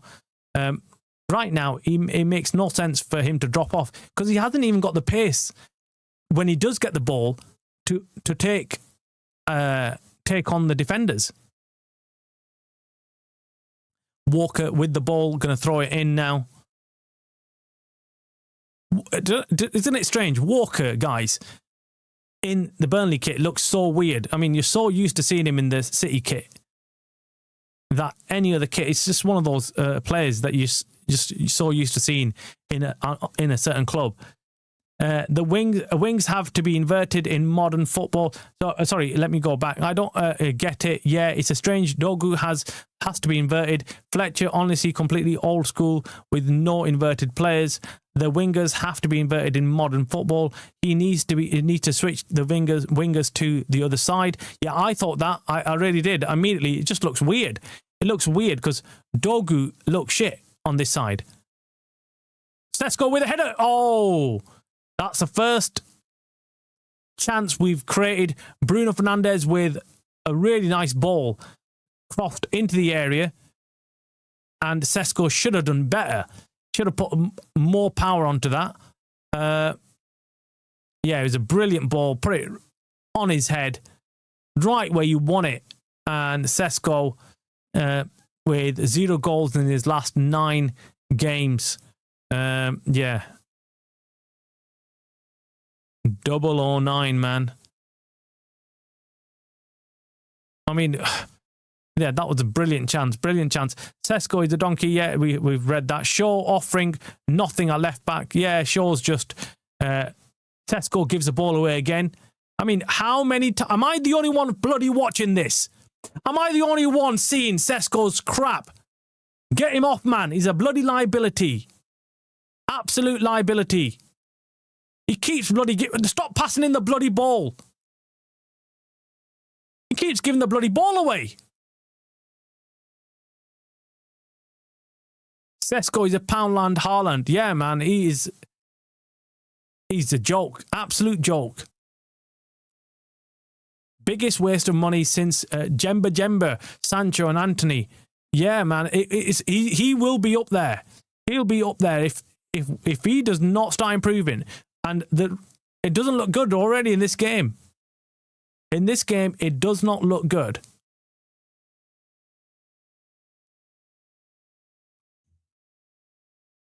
Anyways, so yeah, the formation's strange. I don't know what Kuna's meant to be doing, where he is. He's playing. It's such a screwed up formation. This, man, it's so weird. I can't even begin to tell you how strange this is.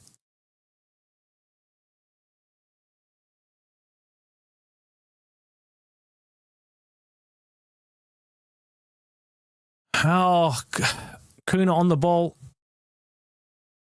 Oh, get a free kick. United do.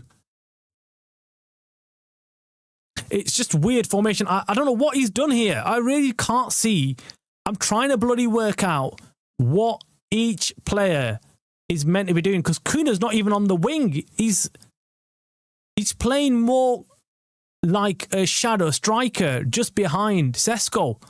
He keeps coming. He's less. Well, he's not going wide at all. Anyways, allow the formation, allow the tactics, allow the system. No one gives a shit. I need some goals right now. I don't care about anything else. Anyway, we've got a free kick about 20 yards out of the penalty area, or a bit less than that actually. Let's see.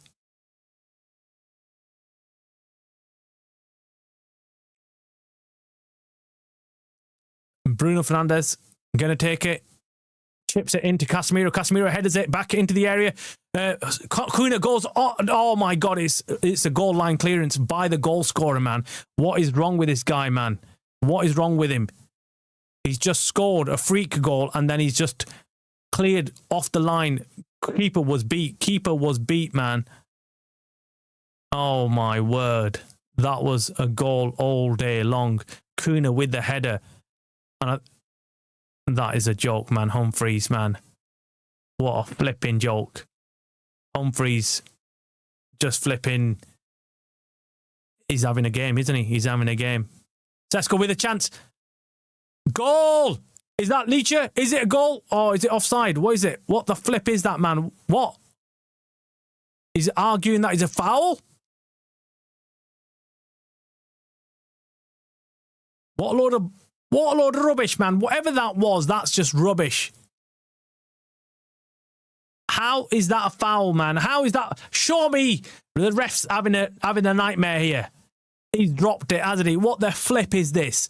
What the flip is that? Where's the foul? What? Oh, my word. That's rubbish, man. That is rubbish.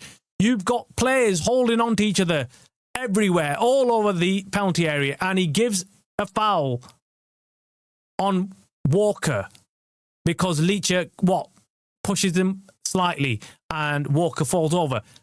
Absolute rubbish. That is rubbish, man. If that's the case, you've got to give a penalty then. If that's the case, give a penalty, because there was Haven being manhandled in that penalty area. So why do you pick and choose who gets the foul and who doesn't? Is it because it's easier? That's absolute joke. Absolute joke. I don't know what's going on here. Where's VAR? Absolute rubbish, man.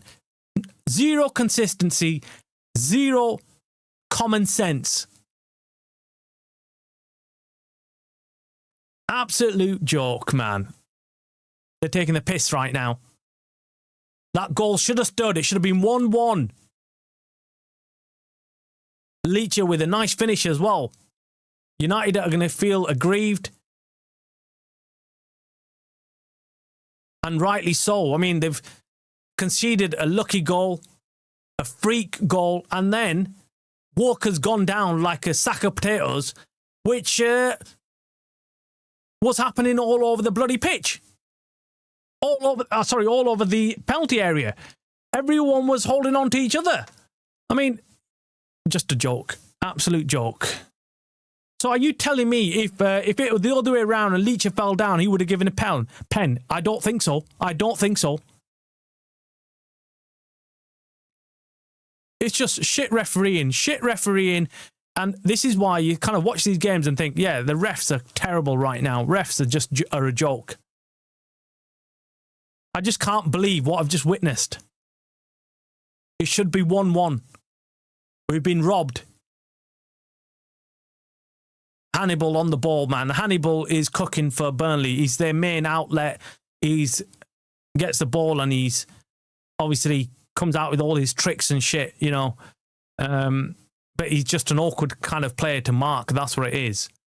He's an awkward player to get hold of, and clearly he feels like he's an integral part of this Burnley team. And yeah, anyway, Dalot, brilliant tackle there. He's intercepted brilliantly there. Moves forward, pass it to Kuno, who's on the right wing. If you've just joined us, Kuno's playing down the right wing, technically right wing, but he's also coming in as well. He's come in, he tries a stupid back heel and loses the ball, but it luckily goes to Casemiro. Casemiro smashes the ball across the goal, but no one's there to come in and step in and get a goal. United have played well below par. Either the players are hungover from Ruben Amorim's departure, hungover from all the excitement of the last couple of days and all the goings on. They just don't look settled. Clearly, the formation that they're playing is really strange right now. Why can't a bloody manager just simply set the team up in really... Just play 4-4-2 or something, man. Why complicate it? Just play a simple formation and just get the job done. I just can't understand the whole Dogu playing left wing and Kuna playing right wing. And I don't remember Kuna ever playing right wing. I just don't understand that. Has he ever played there before? I've not seen him ever there. But anyway, Burnley, here we go with Burnley attacking. It's a chance for Burnley. Shot. Oh, my word. That was a yard from going in. Had me panicked there. Had me panicked. Casemiro got dusted in the middle of the pitch. And then Burnley with another close call there. Did Senny Lemons even get a touch on it? Oh, he didn't, but that was close, man. That was close. First 30 minutes, guys, have been terrible. United just look poor. They just look, dare I say it, boring. They look like a team that are not creating enough chances. You know, what's coming to my mind again and again is be careful what you wish for. That's the saying that keeps coming to my mind right now, but I'll explain that after we finish this half, because right now, Burnley have got their tails up, man. But Burnley look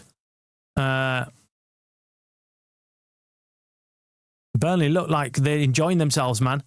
They're enjoying themselves so much for having a shit squad and a team out tonight and being weak. Sandil so far looks like I'm gonna go and get a lottery ticket and ask him to give me the numbers, because this is looking poor, man. Poor.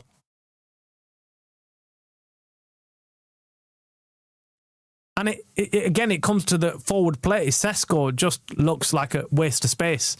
We might as well take him up. We might as well play with 10 men at this rate. It's like he's playing for the other team anyway. Every time he gets the bloody ball, he gives it away. Get Manu and Zertsky on. Look, Zertsky, I thought he was pretty good against Leeds the other day. He came on and got us that goal. Well, it was his assist. I can't remember who scored that goal on against Leeds now. So much has happened since that day.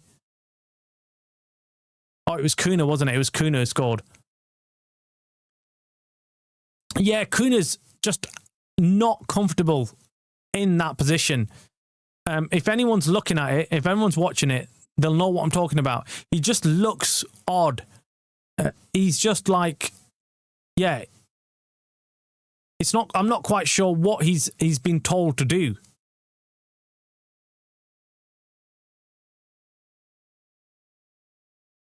But look, it might be just like the first couple of Casemiro on the ball gets tackled. It might just take some time for the team to adjust to this formation, maybe. I don't know. But Luke Shaw, what is he flipping doing, man? He's left his position, gone in to the centre of the pitch, and Walker's been left with acres and acres of space to run into. But luckily for United, they got the ball back. Luke Shaw, man, what is he doing? What is this football? Oh, nice turn though by Dogu. But he checks back and passes it to Casemiro. Now it's to Bruno Fernandes. What can Bruno Fernandes do? He's deep in his own half. He's gone back into the position that he was playing for Ruben Amorim. He's slowly moving up though. Now Haven just stood on top of the ball, not knowing what to do. I mean, it's very slow, very laboured. It's boring football. I mean, everyone's just stood still. What is this football, man? What is going on? Bring back Ruben Amorim. Oh, United have had 68% possession, but I'm telling you, they've done jack shit with it. They've done nothing with that possession. I think they've had one shot on target or two. Actually, 2 shots on target. Burnley have had 0 shots on target. Yeah, 0. Yeah, you're wondering how they scored. It was a nasty deflection that got the goal for him. Anyway, Dogu on the ball.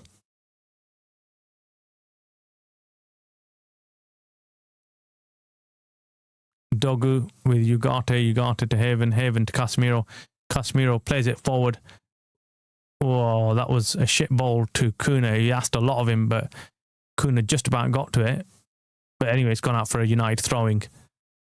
Yeah, this is a hard watch so far, man. I'm not going to lie. I'm not going to sit here and say I'm enjoying this football. I expected United to turn up and just play really attacking football.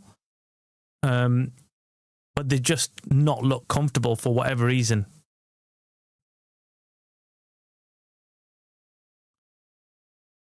Yeah, at least Amorim ball has fluid chaos. Yeah. Yeah, this Sesko. Oh, Dogu. I thought Dogu might put it in there, and Sesko was in the right position this time. Ugarte wins the ball back high up though. This is a chance for United if they can make something happen here.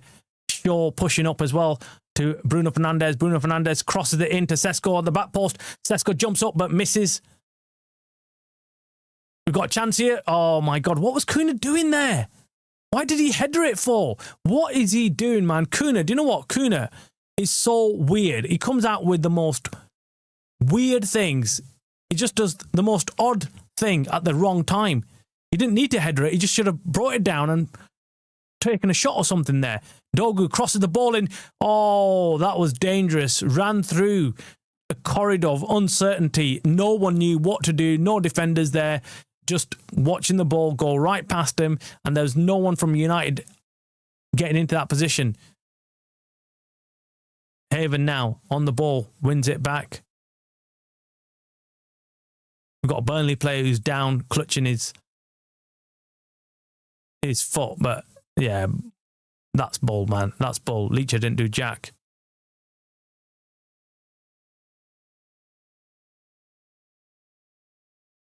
Yeah, maybe he kind of, yeah, he got him a little bit, but nah, didn't.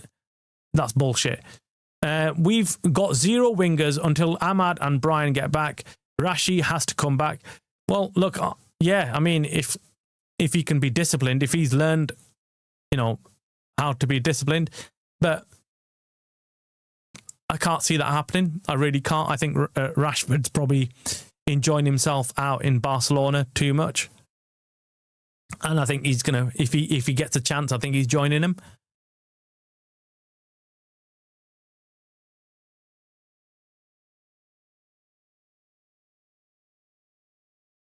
We've got Kobe Mainoo on the bench, sat there, watching on. Mason Mount warming up. I mean, without doubt, I think we're gonna see Mount and Mainoo come on in the second half.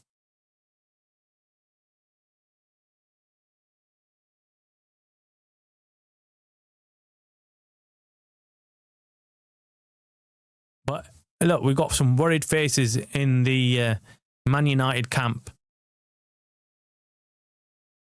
They've got some worried faces, and rightly so, man. This is... and look, let's forget that Burnley are 1-0 up right now because it was a freak goal, but the most worrying thing is that United really haven't created anything like where you could say, right, okay, we're on top of Burnley, that we're doing good work here. We've not been. Anyway, this is a chance here. Sesko with a chance. Go for the goal.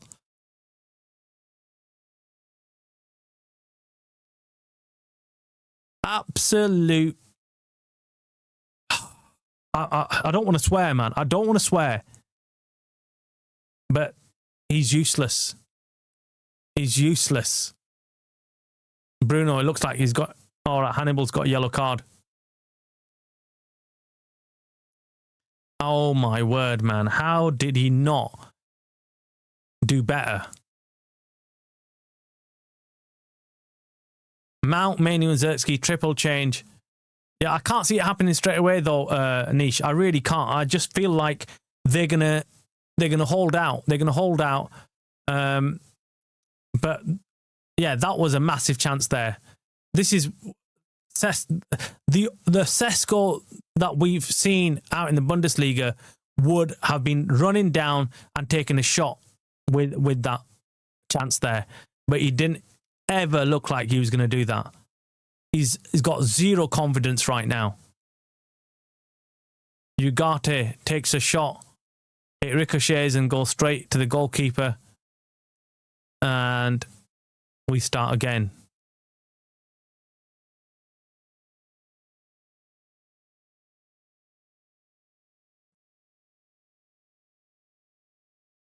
What is this, man? Travis, why are we even playing? Exactly, man. I literally am like close to falling asleep here. I'm watching this thinking, this can't be it. This cannot be it, man. This is awful football. This is worrying. This is making me panic right now. Come on, United, man. Get a bloody goal. We need to go in at halftime with a goal. We must be going in level, or we're going to give a huge confidence boost. Shot! Oh, what a header! What a save, man! Oh, my word. How did he get his hand to that? Sesko with another chance. Another header. But this time, I'd say that was slightly better with his head. And it looked like it was going in again. Again, he didn't get as much power to it as he should have. It went a bit like it went lofted into the goal. But anyway, good save. Corner kick for Man United. Keeper clears it. It goes to Dogu. Dogu should play it wide. He does play it wide to Luke Shaw. Luke Shaw looking to put it back in again. Crosses the ball again. And it drops to... it goes for another corner. United with some pressure here on Burnley with another corner. Sesko should have been at least, it should have got 2 goals tonight, at least a minimum. He's had the chances, he's had the service. Lots of pushing and shoving going on in the penalty area. Cross comes in, Casemiro misses it. Ugarte, is it a corner kick? No, it's not. It gets cleared by Burnley this time, and it goes as far as Leacher. Leacher plays the ball back in again to Casemiro. Chance for a shot by Ugarte. Decent shot that, but it's just gone wide. It's gone wide. He should have got it on target. He had plenty of time. Casemiro with a header down in his path. He should have got that on target. It was nicely laid off for Ugarte by Casemiro, and Ugarte hits it on a half volley, but is way clear of the goal. Goes past it. Should have done better, man. What is going on with this finishing tonight? I have no idea. And Fletcher just standing on with his hands in his pockets, watching on. And Scott Parker looks very happy, very pleased with. And I think he's happy because he's probably going in 1-0 at half time. And yeah, a goal that they didn't deserve, but they who cares? It's the scoreline that everyone cares about. No one's going to care about how many shots they've had on target or how much possession they've had. Anyway, Man United back on the ball here. Kuna to Bruno to Leacher now on the halfway line, looking to play a long ball, but then changes his mind, passes it to Casemiro, who's right next to him. Casemiro now passes it back to Leacher again. Leacher slowly creeping forward now, passes it to Dogu, who's more or less in the centre of the pitch. There's no width in this team. There's no options on the wide. Now it goes to Bruno, and everyone's just packed in the middle here. There's absolutely no one on the wings. This is weird. It's strange. Stretch this game. Why haven't they got wingers? Now Dogu's moved to the right wing side, and he's running forward with the ball with Kuna. Kuna going through the centre. Takes a shot, and it's saved. And it's smothered, and the Burnley keeper runs out with it and throws it out.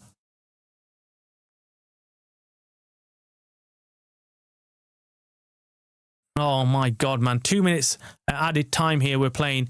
And United are knocking on the door. I'm not going to say they're not knocking on the door, but they're just not doing much else with it right now. Leacher with a decent run takes on a couple of players and runs straight through the middle. Bruno's gesturing to Dogu to go forward. Dogu runs and he scores. Oh no, he doesn't, man. It's another goal line clearance. Who the hell is this? Oh my word.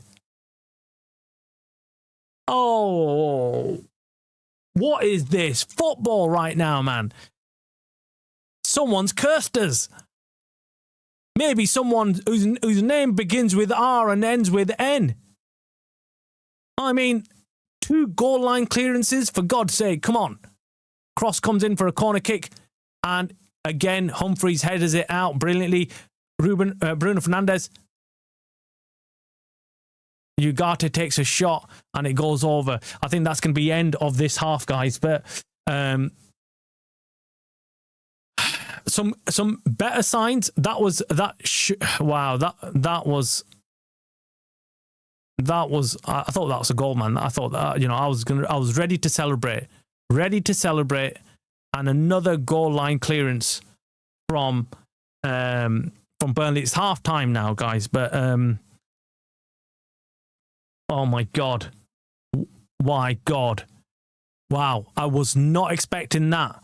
Sandil, man, like I say, at the end of this game, I might be asking you to fill out my lottery ticket or give me the numbers for the lottery, because that is shocking. Now, shocking for a number of reasons. Shocking because, number one, we gave that goal away, which was against the run of play. It was just a freak goal. Oh my God, let me stop the timer and then we'll have a chat about what the hell is what we're watching, man. What are we watching? What are we watching, guys? What is going on? I mean, when that freak goal went in, they showed the camera went on to Barada and went on to Wilcox, and them two looked like they'd seen a ghost. I mean, it was hilarious. It was hilarious. But and I was like thinking, oh my God, like they're panicking now. They're shitting it, which rightly so, because they know what the headlines might be tomorrow morning if this continues. If we don't win tonight against a team that's firmly in the relegation zone. It's they're just above Wolves, a team that we should comfortably be winning no matter what the formation or players. And arguably, we've got a decent team here. We've got a decent team. And, well, look, have we had chances? Yes, we have. Could we have gone in at least level? Yes. I think we deserve to go in level. I think we were the better team in that half, although I wasn't happy with the football that we watched. Firstly, I have no idea what formation he's playing. It looks like a 4-2-3-1 formation. However, I don't know what instructions he's given the players, because the players are doing some weird shit out there. Some weird stuff. I mean, number one, Kuna has started on the right wing, or the right-hand side. I won't even say right wing because he's not played out wide. He's played on the right-hand side of Sesko but stayed fairly central, almost like a shadow striker just behind Sesko. And then you got Dogu. Now, Dogu is really strange. For me, Dogu's the most strangest player on the pitch right now. I cannot work out what his job role is tonight. Because on 1 minute, he's playing left wing, but the next minute, he's playing left wing back. So I really have no idea what he's doing. If someone wants to explain to me what he's doing, because I can't work it out. I really can't. Then you've got Bruno Fernandes. He is playing that free roaming role where he's just basically doing whatever he wants to on the pitch, goes forward, comes back, does anything he wants to. And then we've got, of course, Casemiro and Ugarte playing in the centre mid positions. Now, the difference today, though, is Ugarte is getting forward quite a bit. He's actually seen a lot of the ball in them forward positions, in them danger positions. He had a couple of shots as well that he should have done better with. So he's been playing that forward role. I think it's well suited for Kobe Mainoo to come on instead of Ugarte in the second half. And I think Kobe Mainoo would be better going forward in them positions. And then, of course, our defence, which is Dalot, is the four at the back. We've got Dalot, Haven, Leacher and Luke Shaw. However, time to time, I think the instructions are to overload with the defence. So because it's Burnley, we've instructed Luke Shaw or even Leacher to jump up and go forward. Haven's the one who consistently has stayed back. And then you've got, of course, Dalot as well, pushing up on that right-hand side. But really strange. But I think, look, it's strange because they're playing Burnley, and I think the instructions have been like to attack more often if they can, so get up as quick as possible. So I think in the second half, United just need to carry on with what they're doing, but just overload more aggressively. So I think Dalot needs to move up more fast. He needs to move up. Luke Shaw needs to move up fast as well. But Luke Shaw is really strange in his movement. I really don't. He almost comes into the centre rather than going wide. So yeah, strange. I don't know what Luke Shaw's playing at. The worst player on the pitch is Sesko for me.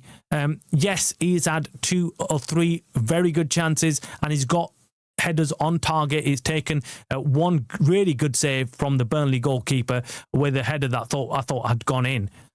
But he's had a couple of more chances that he should have done better with. But this very last chance in the injury time of this first half, that drop to Dogu where he chipped it over the goalkeeper, it looked like a beautiful finish. And it was cleared off the line by a Burnley defender. And, well, United have had 12 shots in comparison to 2 shots had by Burnley. So despite it kind of feeling like it was a bit boring and slow, I think United started playing a lot more better in the latter stages of the first half. They were attacking a lot more. They had a decent amount of possession, 69% possession compared to Burnley's 39%. So United should have been up. But then it's very similar to what we've already seen this season. We talk about United should, could, would, have, if, they, so, but really we need to be making sure we're scoring those goals. But I'm positive. I'm still positive. I'm going to remain positive. I think second half we can go again. I think that if we play slightly better than the first half, I think we can go and get ourselves an equaliser and a winning goal. There's a lot of football still to play yet. There's a lot of football. That's all I'm saying. I'm not convinced this is going to be a loss for United. I don't feel like it's even a draw. I think Burnley have got lucky with that freak goal. It should have been bare minimum. We should have been going in 0-0. But I think Burnley getting that goal has really pumped them up, and they've kind of gone and thought, right, okay, we will. We've got something to hold on to right now. We've got something to hold on to.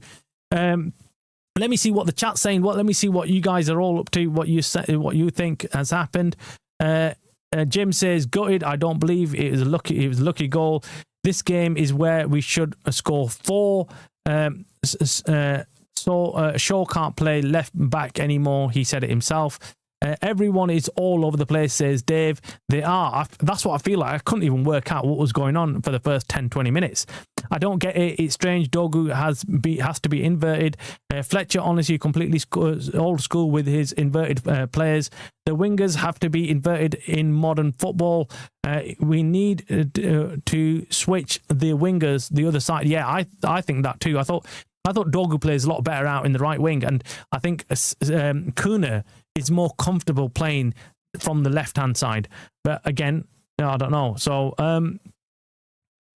let's see what else is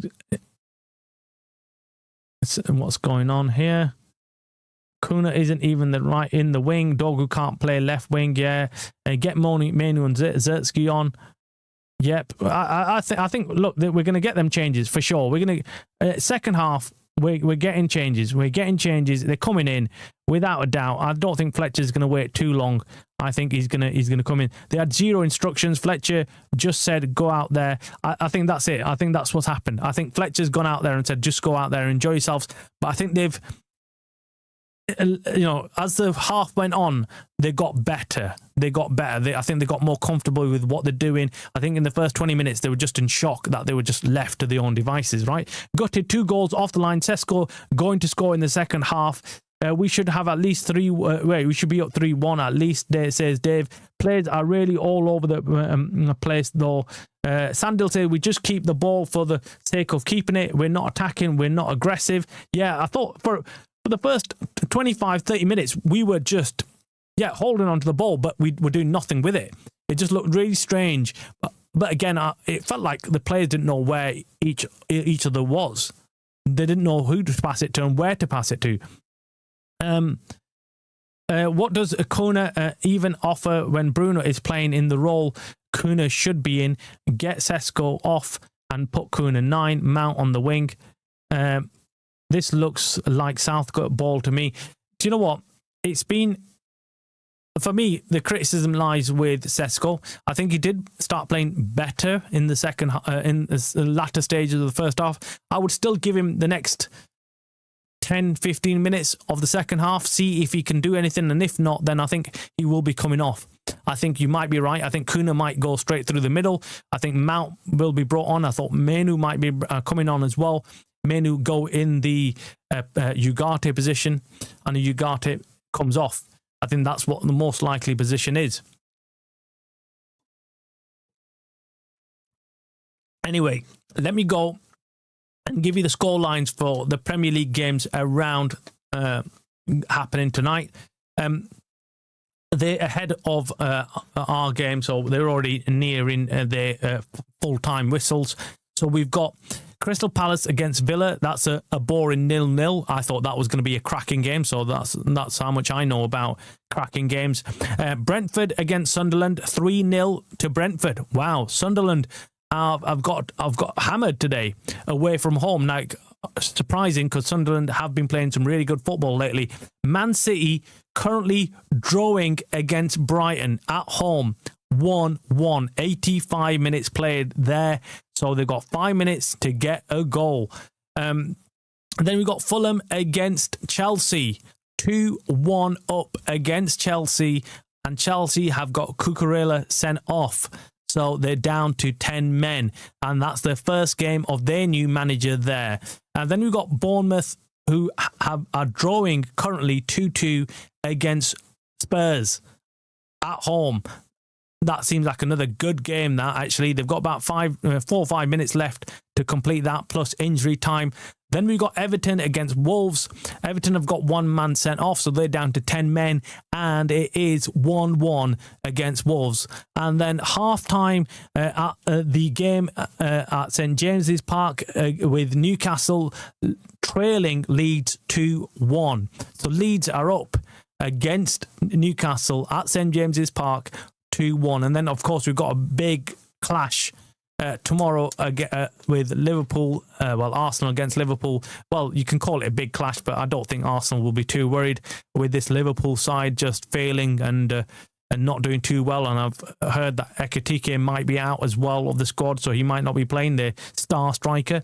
But yes, that is the scores across the Premier League. But let's focus back on the United game. We are not playing too good. Not playing too good. The first 10-15 minutes was awful. I felt like we were just labouring. We didn't know what to do with the ball. Like Sendil says, we kept the ball. Yes, we had the possession of the ball, but we had no idea what to actually do with it. We have been really, really poor, and we need to do better. We need to do better in the second half. I thought we had plenty of chances, but we just didn't have the players to finish. We didn't have the players to finish. Ugarte with a couple of shots just should have done better, should have been more composed. And then, of course, Sesko with plenty of chances to equalise. Sesko has been missing many chances, and I'm just worried. I'm worried. How long does Sesko get? How long will he be tested for? I think, look, once we get our full squad back and we've got Mbumo back, we've got Ahmad back, and we've got Kuna and everybody else fit and ready to go, Mason Mount, whatever, I would struggle to put Sesko on the pitch. I would struggle. I would end up playing Kuna down the middle or even Mbumo. That's what I would do. Because, frankly speaking, Sesko is low in confidence. He's not fully equipped to deal with the Premier League right now. I don't know what it is. I just don't know what it is. Either he's just not getting the lucky break. You know, some strikers just end up in the right place, end up getting them goals, which, you know, they're not meant to get, and they end up getting them, and then it goes in, and it keeps going in, and they keep scoring. Sesko just simply isn't getting the rub of the look. He's not. I think you've got to make your own look, and he's just not making his own look either. He's just very much low in confidence, and every time he takes a shot, you already know he's not going to hit it with any confidence, with any power, with any accuracy. And yeah, I don't know what Fletcher's going to do. I really don't. They're coming back out again for second half, but I'd love to see what changes he's made, if he's made any changes. It's going to be a big test for Fletcher. This is it. This is what happens, isn't it? They're gonna watch carefully. I'm sure Man United and the board are watching carefully. I mean, Brada and Wilcox are already there, present, watching this game, and their faces don't look too pleased. Mainu's walking out onto the bench again, so he's not stripped off and ready, and I can't see anybody else from the bench that's ready. So the players are coming out as usual. I don't think no changes are going to be made by Fletcher. Like I said, I thought he's going to allow them another 10 to 15 minutes to play. Burnley come out first, ready to go, looking pumped again. They've got a lead to protect, and you know, Scott Parker, I'm sure he's drilled his players into making sure that they protect this lead. They protect this lead. Sesko's running out, by the way. So, the camera's on Sesko for a reason. the guy needs to do something. Kuna as well, coming out onto the pitch. The problem is Kuna and Mbuma were brought in specifically for Amarin's system. Yeah, well, yeah, this is it. This is it, man. We are. I think. Look, Mbuma and Kuna both can play a role within any team. I think they just need to work out a system for him. I think Kuna should be playing down the left side. I don't know why he's not. That's the position he's most comfortable in. But it looks like we're going to go out unchanged. Everyone's going to play the same formation, system, positions as first half. I think, yeah, I could see that happening. I thought Fletcher's going to look at the game and think, right, okay, we've had plenty of chances.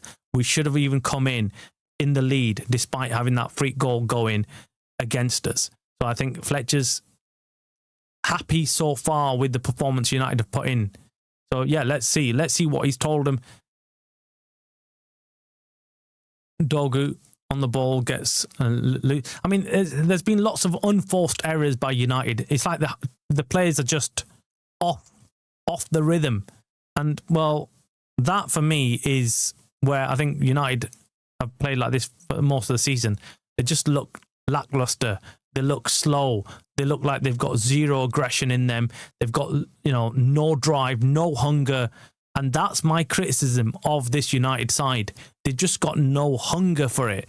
They're not hungry for getting the win or a goal. They're just, lackluster.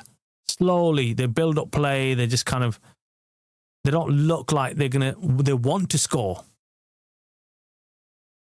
And someone needs to drive this team forward. Someone needs to inject some energy into it. And we haven't got anybody like that.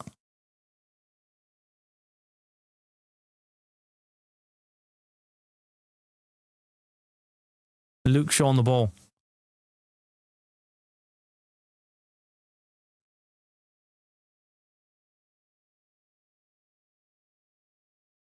Leach on the ball now.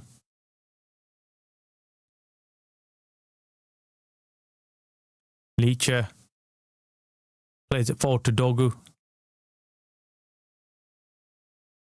Dogu still in that position, in that left wing position. Ball breaks to Lucky for Sesko. Sesko tries to dribble it, breaks to Dogu. Dogu takes a shot.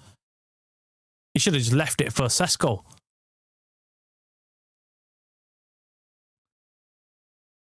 Anyway, United with a throwing. Burnley set up as a 4-4-2, by the way, if you're just wondering. So there's two flanks of four defending quite deep. Ball over the top by Casemiro, but doesn't reach anybody. Dallo gives the ball away. Burnley try to counter, but Leach intercepts and runs forward with the ball. Does well enough, but then he goes out for a throw-in. He didn't have much options, so it goes out for a throwing.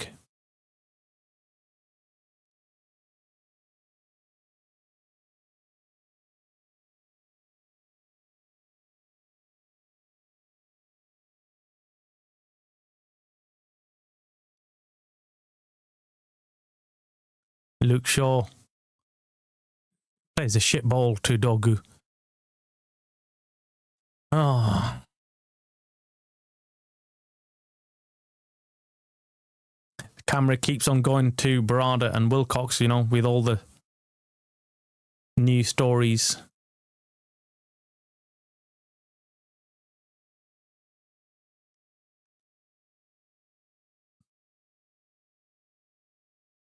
This is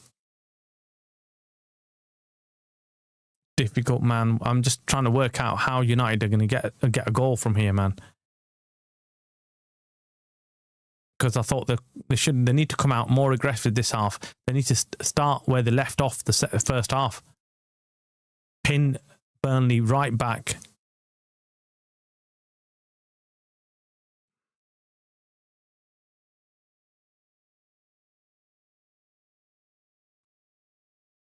Now, essentially, right now, looking at the team layout, we're essentially playing three at the back. We've got Leacher, Shaw,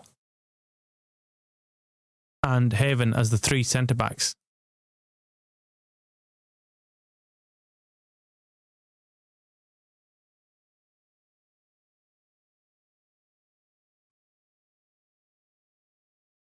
Come on, guys, come on.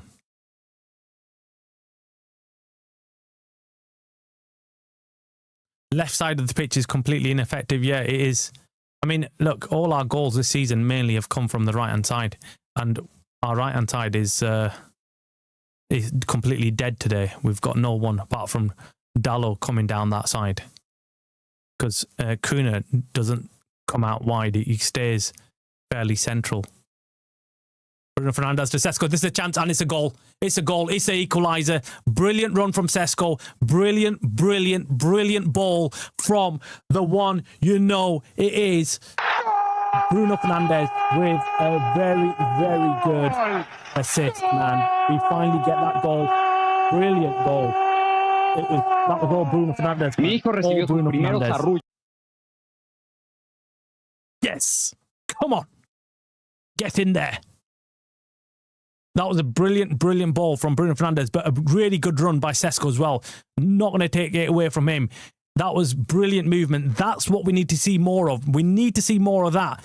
Do you know what? Well done, Jim, number one. Number two is, I've been saying that before the game, I said, look, the link-up play between Bruno and Sesko is what I'm going to be looking forward to tonight, because I know that Bruno in that position will be able to feed Sesko. He'll be able to provide him service that he's been missing. So that's a really good start. Boom. Brilliant. Get in there, man. Get in there. That's it. 1-1. Now the game is really on. Now it's on, guys. Come on. United need to just stay composed and carry on. Just go again. They just do not change anything. That's what the key thing is now. Let's carry on doing what we've been doing. We deserve that goal. We should have been going in at least in 1-1 in that game, in the first half. Anyway, United here going again here. Dallo to Bruno Fernandes to Casemiro. Casemiro to Sesko now. Sesko on the ball again. Loses it. Leacher with a shot and it goes wide and it's a goal kick. Yeah, it's all a bit tight in there. But yeah, like I say, you just need to get Bruno onto the ball and then make them forward runs. Give him options. He just needs to be given options. Give him some options and he will put the ball where it needs to go. And it's important. This game is important for Bruno Fernandes as well. Because, look, like I brought this earlier, the news about, look, there's an offer coming on the table, things like that. What is going to go on with him in the future? We need Bruno, no matter what happens. We need him to have a decent season. If he's going to stay on in January, we need him to have a decent season. Because, yeah, we rely on his creativity right now. We haven't got anybody else in the team who can do what he does. Unfortunately, we haven't got anyone like that. And yeah, Kuna, people talk about Kuna being creative, but he's not. He's nowhere near. He's just he's a bit more of a kind of rough type of player, rough around the edges, just tries to make things happen, force things to happen, but he's great with finishing, but when it comes to actually assisting and stuff, he's not as good anyway. Burnley have got corner here with Hannibal standing over it. Corner comes in. Deep corner gets cleared by Dogu, who's now breaking fast. United need to get some players forward. Sesko should be running forward. Here comes Ugarte, who's the furthest forward player there. Plays a ball to Sesko. Sesko now, what's he going to do with it? What can he do with it? He can't do much with it. He gets tackled and he goes out for a corner. But that was still a decent run. Good break from Sesko. Showed some pace to get forward there.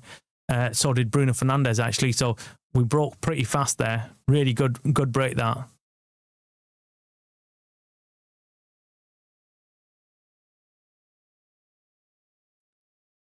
We can't let Bruno go now. We've sacked Ruben Amorim. Yeah.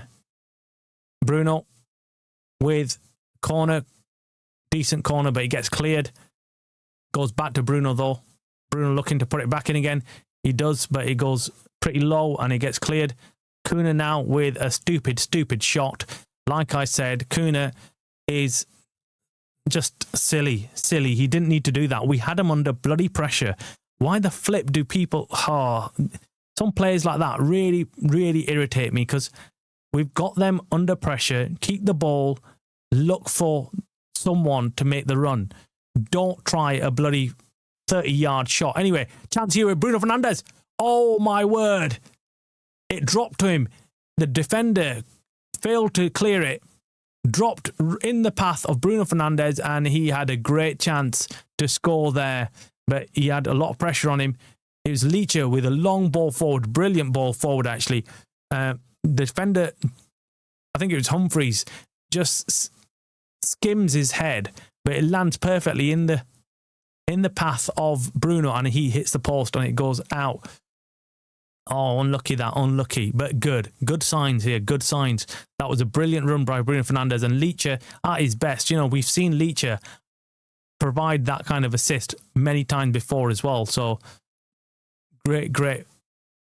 We're playing better football now, We just need to carry on doing what we're doing. And another nice ball forward now from Leacher to Dogu. Dogu running down the left wing, tries an early cross in, and the defender panics there and clears it with Sesko just behind him, and it's another corner kick. This is it. This is what we need to see from United. More of this we need to see. Burnley are rattled. We need to go and get this done now. Come on. Make this pressure count. This is it. I like Sandil said, there's no point having the ball if we're not going to make it count. We need to make these kind of pressure moments count. Bruno Fernandes standing over the ball. Corner comes in. Oh my word. Haven just missed a sitter, man. He's just missed a sitter. Literally 2 yards out of the goal. No one on him. Free header. Keeper's in no man's land. He had an open goal. Well, kind of. The keeper did get back, actually, but he headers it onto his shoulder and misses it. Oh, my God. Oh, wow. That was a massive chance. Oh, he's not feeling it today, man. Haven. He's probably feeling like he's had no rub of the green, because he's obviously... It ricocheted. The first goal for Burnley ricocheted off him and went in, and now he's just missed that sitter. But come on, we go again. We've got to go again. Burnley making a substitution here because they know they're under pressure. Let's see what he's doing. He's bringing off Hannibal, which is a strange move, but bringing off Hannibal, and and Anthony's coming on instead of him. So he's putting some fresh legs on there because, clearly Burnley look like they've lost an edge there. And United do look like they've got them under the cotch right now. Anyway, United go again. That should have been a free kick, but ref's having a bloody nightmare here for Man United. He should have given a free kick there to United. But anyway, Anthony gets on the ball and starts driving forward immediately. Takes Dogu on, and now he's looking to do a 1-2. Anthony crosses the ball in, drops to Humphreys, but Bruno, brilliant tackle twice, gets in there. Really good tackle that. And United trying to get the ball back from Burnley, but Burnley hold on to it just for now. Humphreys on the ball.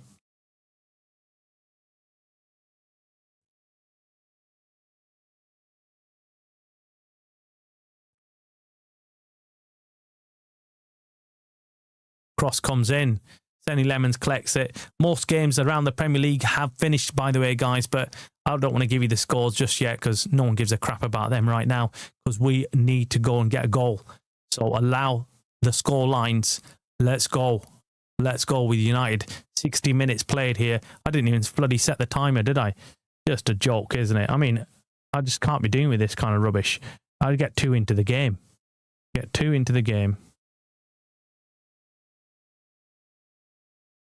Let me just...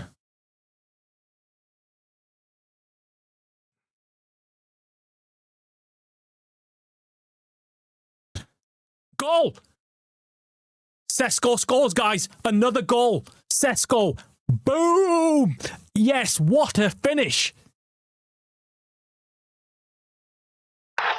Here we go. Here we go. Yes, yes. Come on. Come on. Yeah.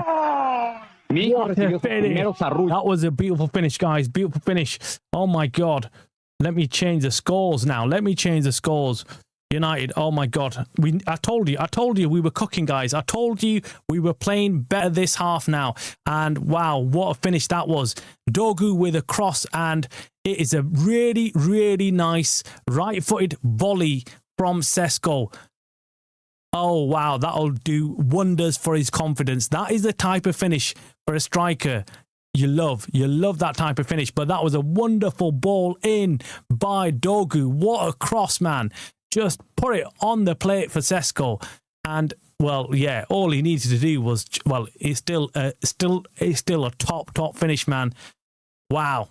This is it. This is what I wanted to see, man. Give me some more like that, Sesko. Finally, man. Seriously, making me panic about... Bruno Fernandes is coming off, guys. Bruno Fernandes is coming off. So this is a really, really interesting move. Bruno Fernandes is coming off. Looks like Haven's coming off as well. So this is crazy, man. You don't normally see this, but Bruno Fernandes coming off. But I think it's because he's been injured, so he's looking after him. So which is a brilliant move. I like that. Lenny Euro coming on for Haven again. That's brilliant. He's got his arm around. Fletcher's got his arm around Haven, telling him like, "Look, you played well." And so is Travis, the assistant coach there, who's giving him like some instructions. Oh, by the way, Mount come on for Bruno Fernandes, so that's a change being made. So I think he must have already agreed, right? Okay, both of these guys are coming back from injury, so I'm going to give Bruno as much time as possible, but then I'm going to have to take him off, and then give Sesko is on a hat trick, by the way, guys. So let's watch this space. Watch this space. Hey, what a turnaround! What a turnaround, guys! What? Oh, I love it! I love it. This is it, man. This is it. Mount is on. Yes, Mount is on. And I think he's probably thought, right, I'm going to give both of these guys some time on the ball or on the pitch. Sorry. And so Mount's come on. I don't know if he's playing this Bruno position though. I don't think he is. I think Kuna is playing that position. It looks like that anyway, but I can't tell. Kuna's gone central anyway, so it's Mount on the right wing, Sesko through the middle, then it's Kuna. It's just strange. The setup is strange, but I don't really care. It's Kuna's as central as he has ever been in this game so far. And Mount is playing, he's playing more on the right wing. And Dogu is playing, I don't know what role he's playing today. He's left wing back, left wing. Like he's got the whole left-hand side to himself. So, yeah, he's had a really good game so far.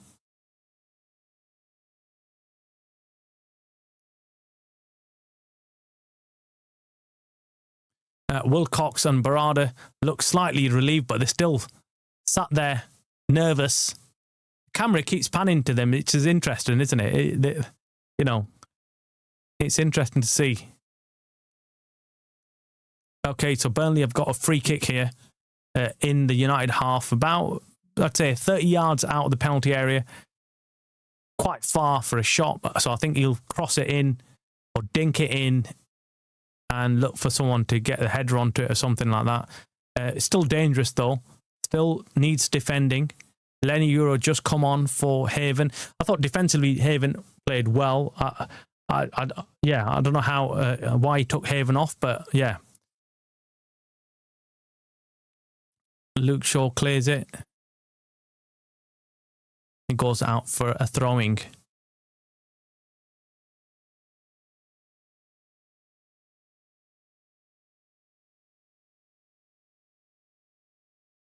So Burnley have been winless in the last 11 Premier League games. Wow.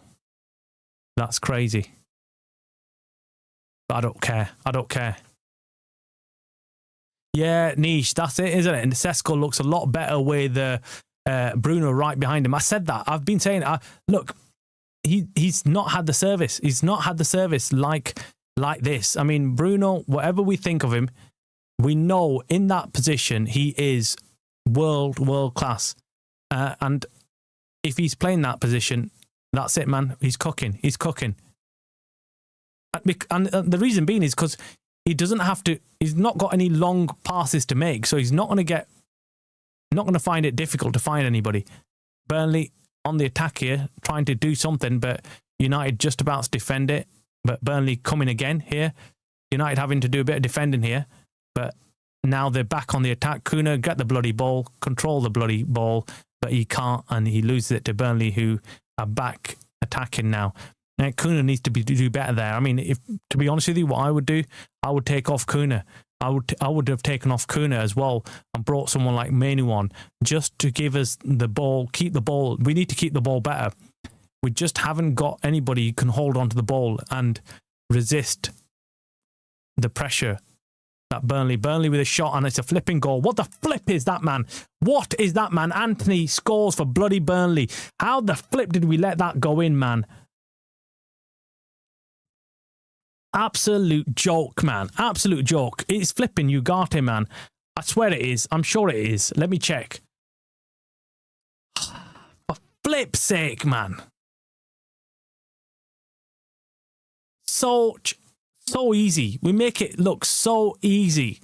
We do all the bloody hard work. And this is why we're like, oh, we don't need a midfield. We don't need... Look, it was shit defending. All round, actually. It was Leacher, Luke Shaw. He twists Luke Shaw like half-hearted, like challenge, doesn't really go in for him, lets him turn onto his left foot, and well, he just we both it's just terrible defending. Leacher and Luke Shaw both are guilty of just that's just stupid. So we have to go again now. We make life flipping difficult for ourselves, man. It's the absolute joke, man. Why the flip do we have to go through this? Why? I mean, you start looking forward to United getting another goal and topping off the performance, right?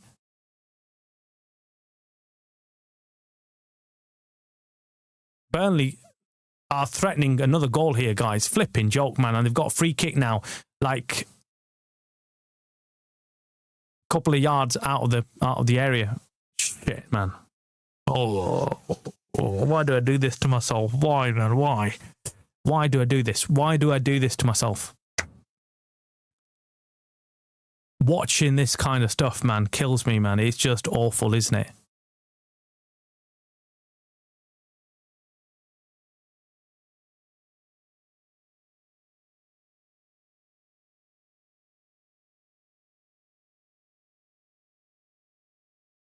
Seriously, man. They've got a free kick. Luke Shaw with a stupid tackle. And here we go again, man. Here we go again. I swear I've given up on this shit, man. I give up on this shit. I don't know why I bother. I don't know why I even sit here thinking that we're going to be served up with good football. You know, why do we trust these players? That's what it is. Why do we trust these players? These players are shit. These players are shit. It's never been about the manager. It's never been about the manager, man. It's always been about the players we've got playing for this team.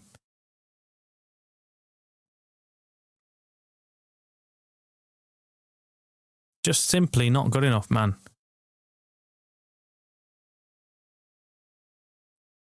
Anyways, free kick just hit the wall and we were out. But anyway, United back on the attack, man. This is awful to watch because we're just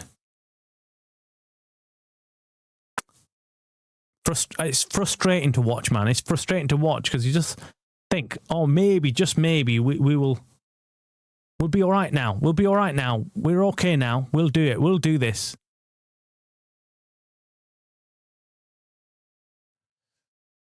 Ah. Anyways, and I blame Kuna as well, because leading up to that goal, Kuna flipping lost the ball.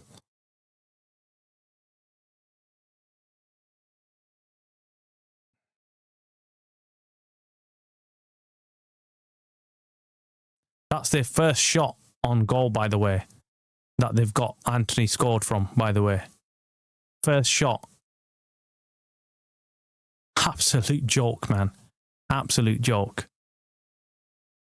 I mean, one shot and one goal. Anthony now threatening again. Do you know what? I didn't get why he took Haven off as well. I hate it when they make substitutions in defence. I just don't like it. Anyway, Sesko on the ball. Looks full of confidence now, so yeah. If we needed a goal from him, now's the time, right?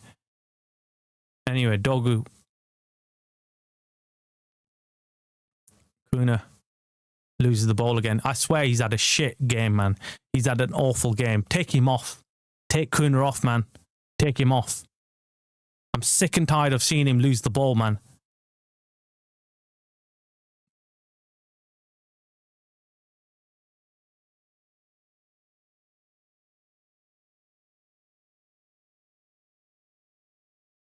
Like the amount of times he's picked up the ball and then just ends up pointlessly losing it.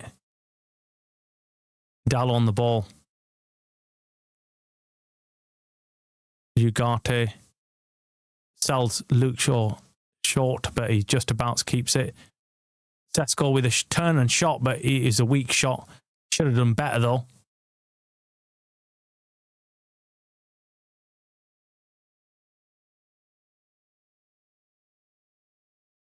Oh, good tackle there by Ugarte, though. Casemiro now driving forward.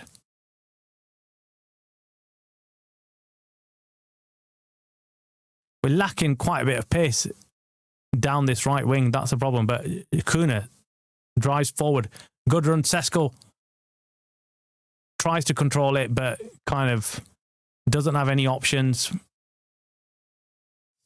Just needed to turn around and shoot. We've got Zertsky and Menu coming on, by the way.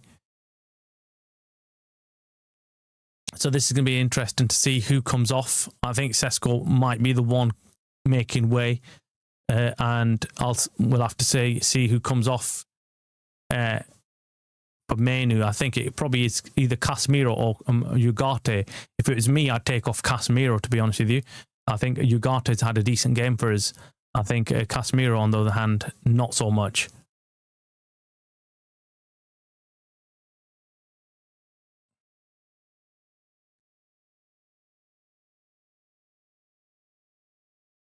Burnley now get the ball back and they're going again.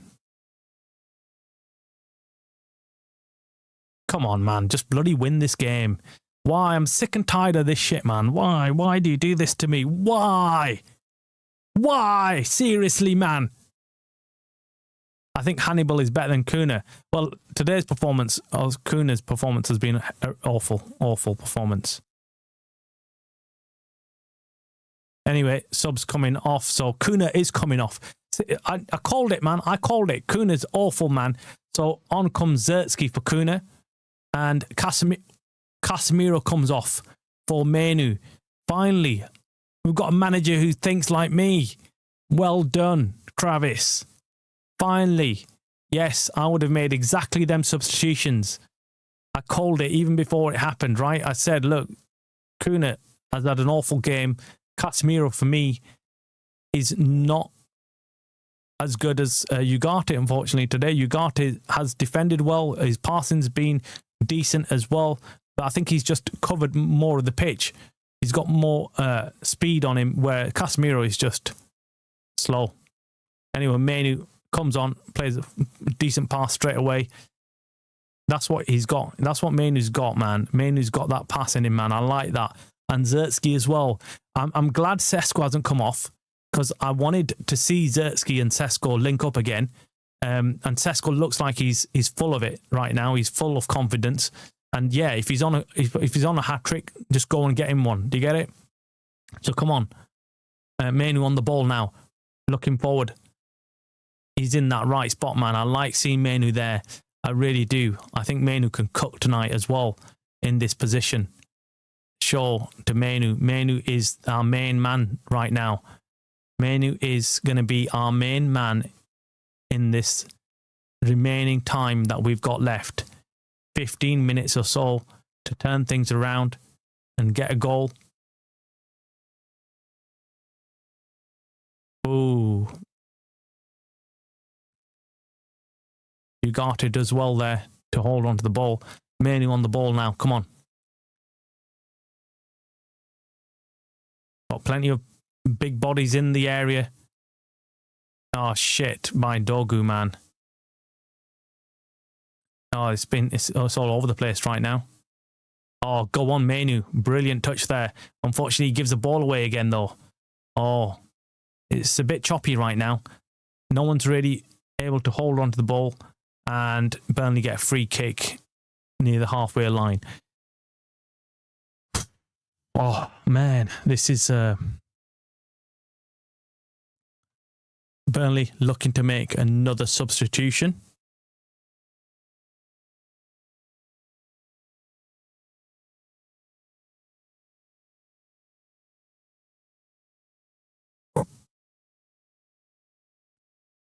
Come on, hurry up, get on.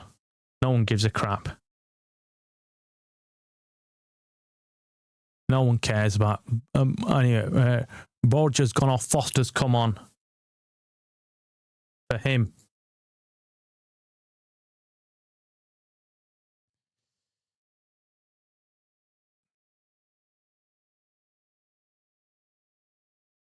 What is going on with the defence here, man? I swear. I really don't think he should have taken Haven off, but either he had a problem with him or what, I have no idea, but I really hate seeing... oh, what's that, man?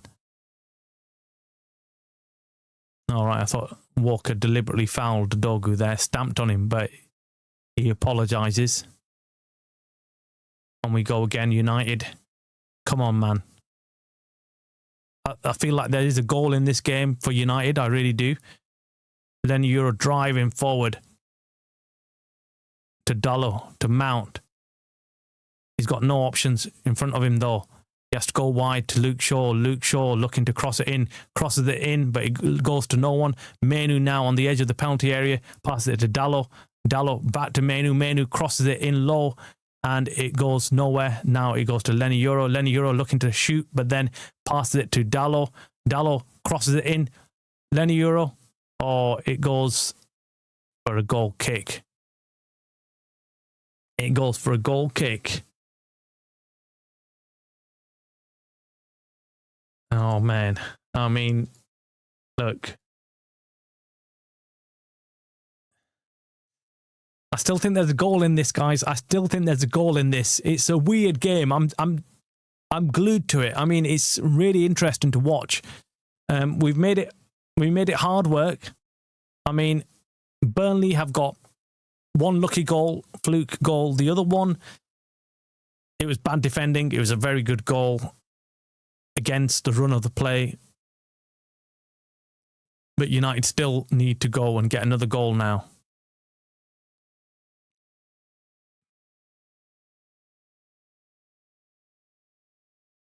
Senny Lemons comes and collects the ball.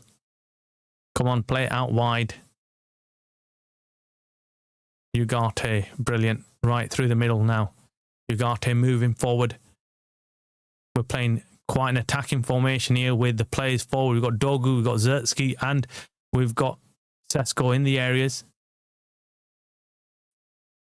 Oh, it could have gone anywhere, that ball. Could have dropped anywhere. Senny Lemons way out of his area.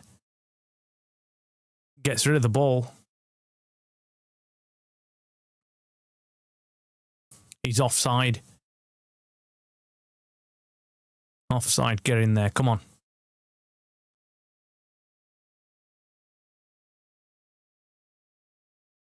I mean, there's not much you'd expect from Fletcher. I mean, yeah. He's done what he had to do. Dogu loses the ball. Burnley now looking to counter. This is the danger here we've got, where we've got many players forward. So Burnley can counter us. But we need to throw the kitchen sink. I don't want to see them defending right now, United. I do want to see them attack. Oh, Burnley with a free kick, man. Burnley with a free kick. What is this?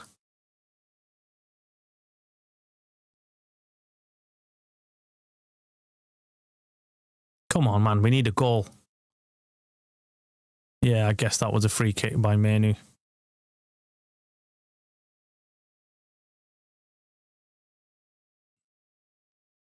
Yeah, since Bruno's gone off, I mean, this is it, man. This is it. This is how much of a difference he makes to the team. It is mad. But what Bruno does is as soon as he gets the ball, he's always looking to get that killer pass. And yes, we criticise him for it as well. I do as well. I criticise Bruno for making that crazy pass and doing something with the ball. But he's the only one who's constantly looking to make that killer pass forward and get a goal. If the strikers make that forward pass, the forward run, he'll make that pass. Zertsky. Dogu. Sesko. Oh my word. Didn't get the right connection. And it goes straight to the keeper. He's getting in them positions, man. He's getting in them positions. Look, second half he's played brilliantly. His movement's been better. It finally feels like he's switched on in terms of, right, okay, I need to get into this position and I'll get a goal. 65,000 watching the United Stand channel tonight. Is that a lot? Is that? I'm thinking that's a huge number, isn't it?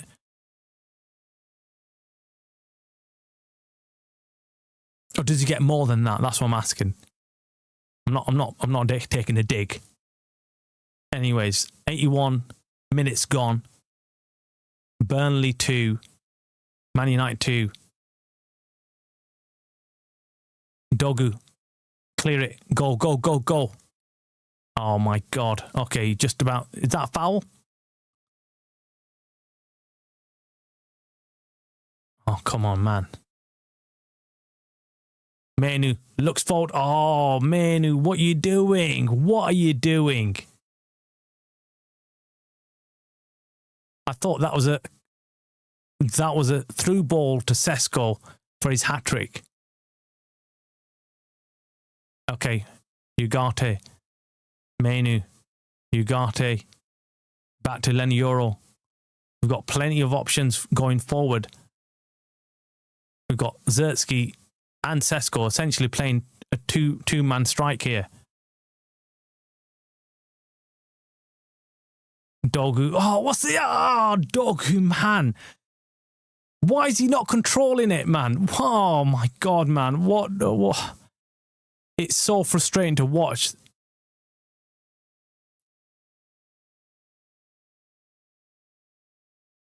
Oh, that chance by Sesko. It could have gone anywhere. Lacey coming on for United, Ugarte going off. So Fletcher doing what we love seeing, throwing on attacking players, going for the win, not sitting back.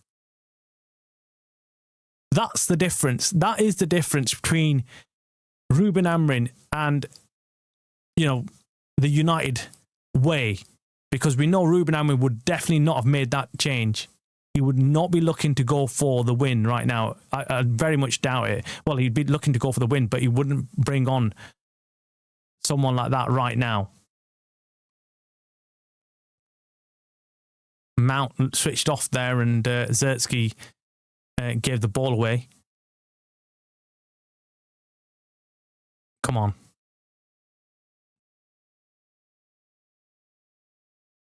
Come on.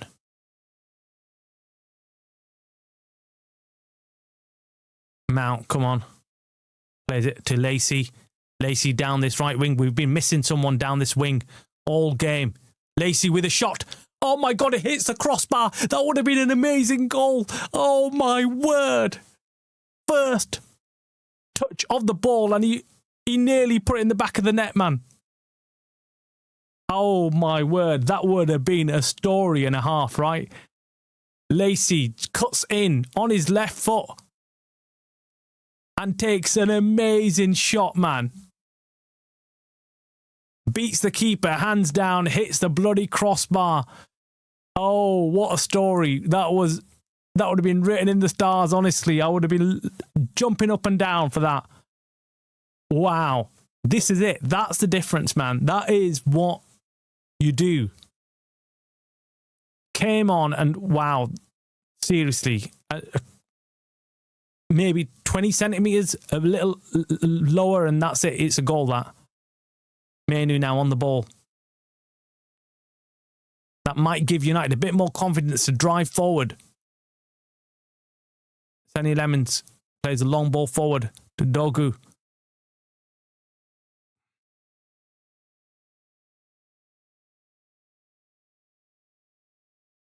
Come on.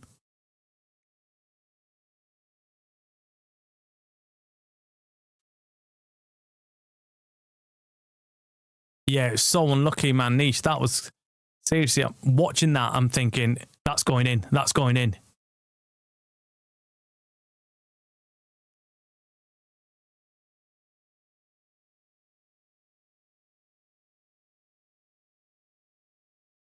United have been unlucky in this game. I'm not going to say they haven't. The luck's not gone in their favour. Yeah, I thought exactly that. Kiko Macheda, yeah, I thought exactly that. I thought it's one of those moments.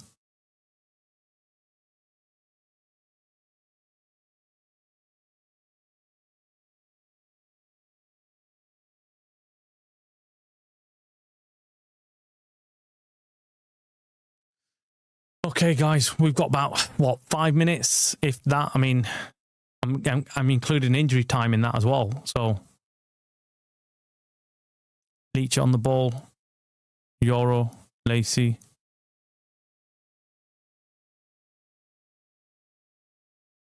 Burnley defending pretty well here. They're not sitting back too deep. They're still closing United down further up the pitch. Dogu, Mount, Manu.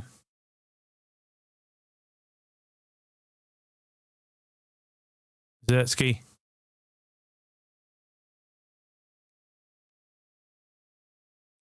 Sure, come on, Dogu, come on.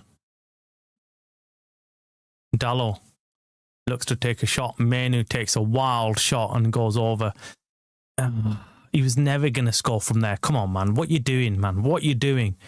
That was, I think, the blood rushed to his head there. Man. What is he doing? Don't get it. I don't get it, man.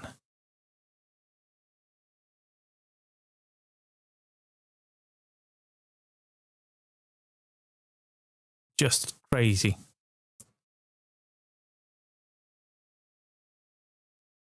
Come on. Oh, man. It's just... Yeah, another bloody draw, it looks like, doesn't it? It looks like another draw. Another 2 points dropped. And, yeah. I mean, I know what people are going to be saying, which they'll have a point, which is, yeah, was it the manager? Was it the manager? And... on today's performance, you'd say, yeah, well, clearly not, right? Shit, man. Shit. Come on, man. Just gives a bloody win. A win. We're not asking for much.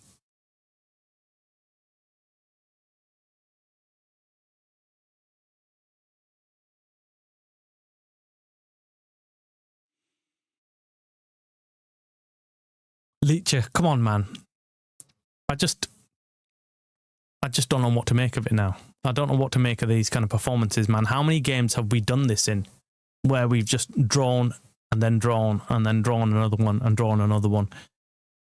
It's so frustrating. Oh, man. What is wrong with us? I don't even know what the hell to say now. I really don't know what to say.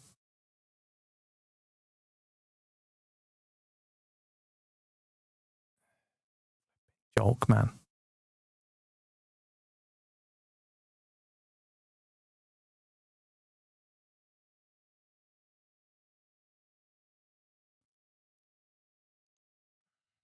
Come on.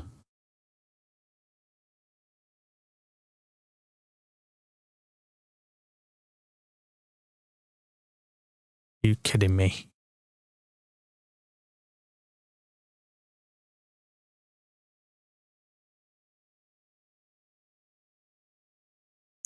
We're in injury time, by the way, now. So we've got 1 minute of injury time.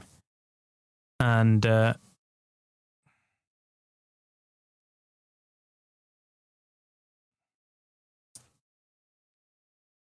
it's another disappointing game, man.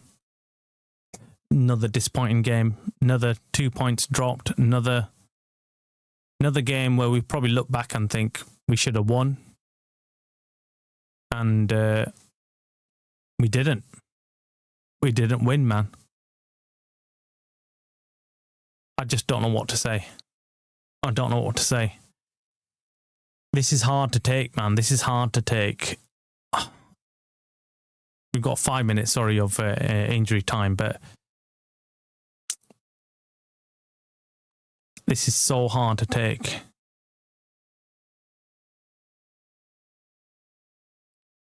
I'm so frustrated right now. My word.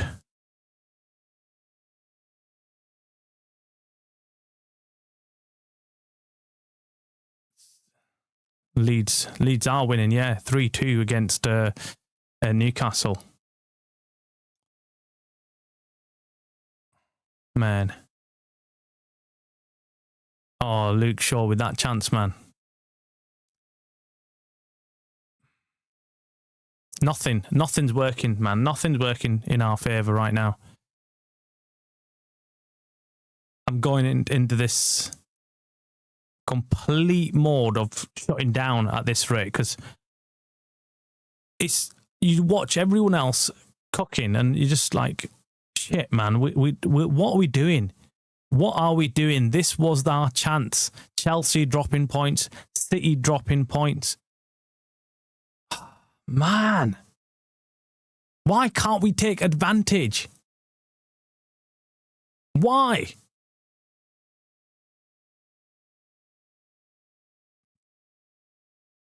Scott Parker's going to be loving it. Burnley going to be loving it, of course. You know, they've got exactly what they wanted. They've got a point. Man United with the new manager, bounce back, all that kind of rubbish. New manager, interim manager, but I think the players, look, I feel for them to some degree, because they've had to cope with a lot in the last couple of days. I'm sure that distracts you from working. I mean, I don't even know if they've had decent training sessions, right? You don't know. You don't know what they've been up to in the last couple of days. I mean, everything has gone wrong for them in the last couple of days since the Leeds match. And I think that's really difficult to cope with as a player. But we've struggled. We've struggled today as a team. We've struggled, man. And we've made Burnley look so bloody good. We made them look at least equal. Well, the 2-2 draw, obviously, so that's, yeah. Now, Burnley just wasting time anyway now. It's really frustrating to watch this shit. And refs are now deciding to pull his yellow card out. He's been missing all bloody game, hasn't he? He's been missing. Joker. Absolute joker. that goal that he disallowed for Leacher, that should have been a goal. Should have been a goal. We should have been 3-2 up. Absolute awful performance. He should not be allowed to ref again.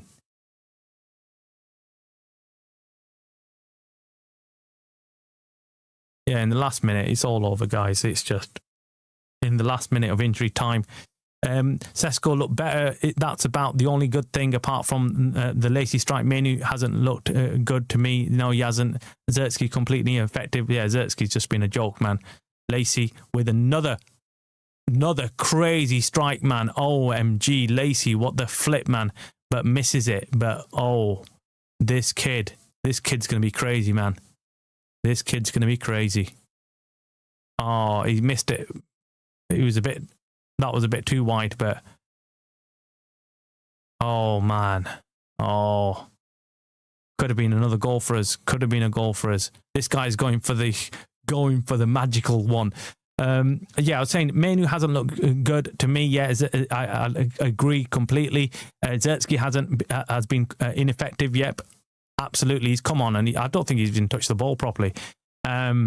We need, it's over by the way. We need the African players back to win the games. Bench Kuna from now on. He's shite. Full time 2-2. Let me stop the clock. It is. Oh.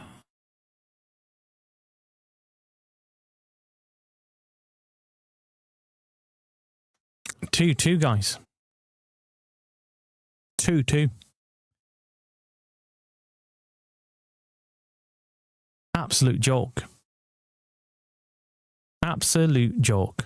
Anyway, I'm gonna call it there. I'm gonna stop the stream, and I'll be back in about a couple of minutes to do my reaction. But thanks for joining, guys. I'm sorry. It's another loss under even a new manager. We thought things might be different under Fletcher, but it's unfortunately not happened. And on the screen, we're seeing Brada and Wilcox stood there like two Muppets. Two bloody Muppets, that's what they are. Two clowns stood there next to each other, looking down at the pitch. Well, hope you're bloody happy. Hope you're bloody happy. Anyway, I'll catch you in about 5 minutes, guys. I'll be back.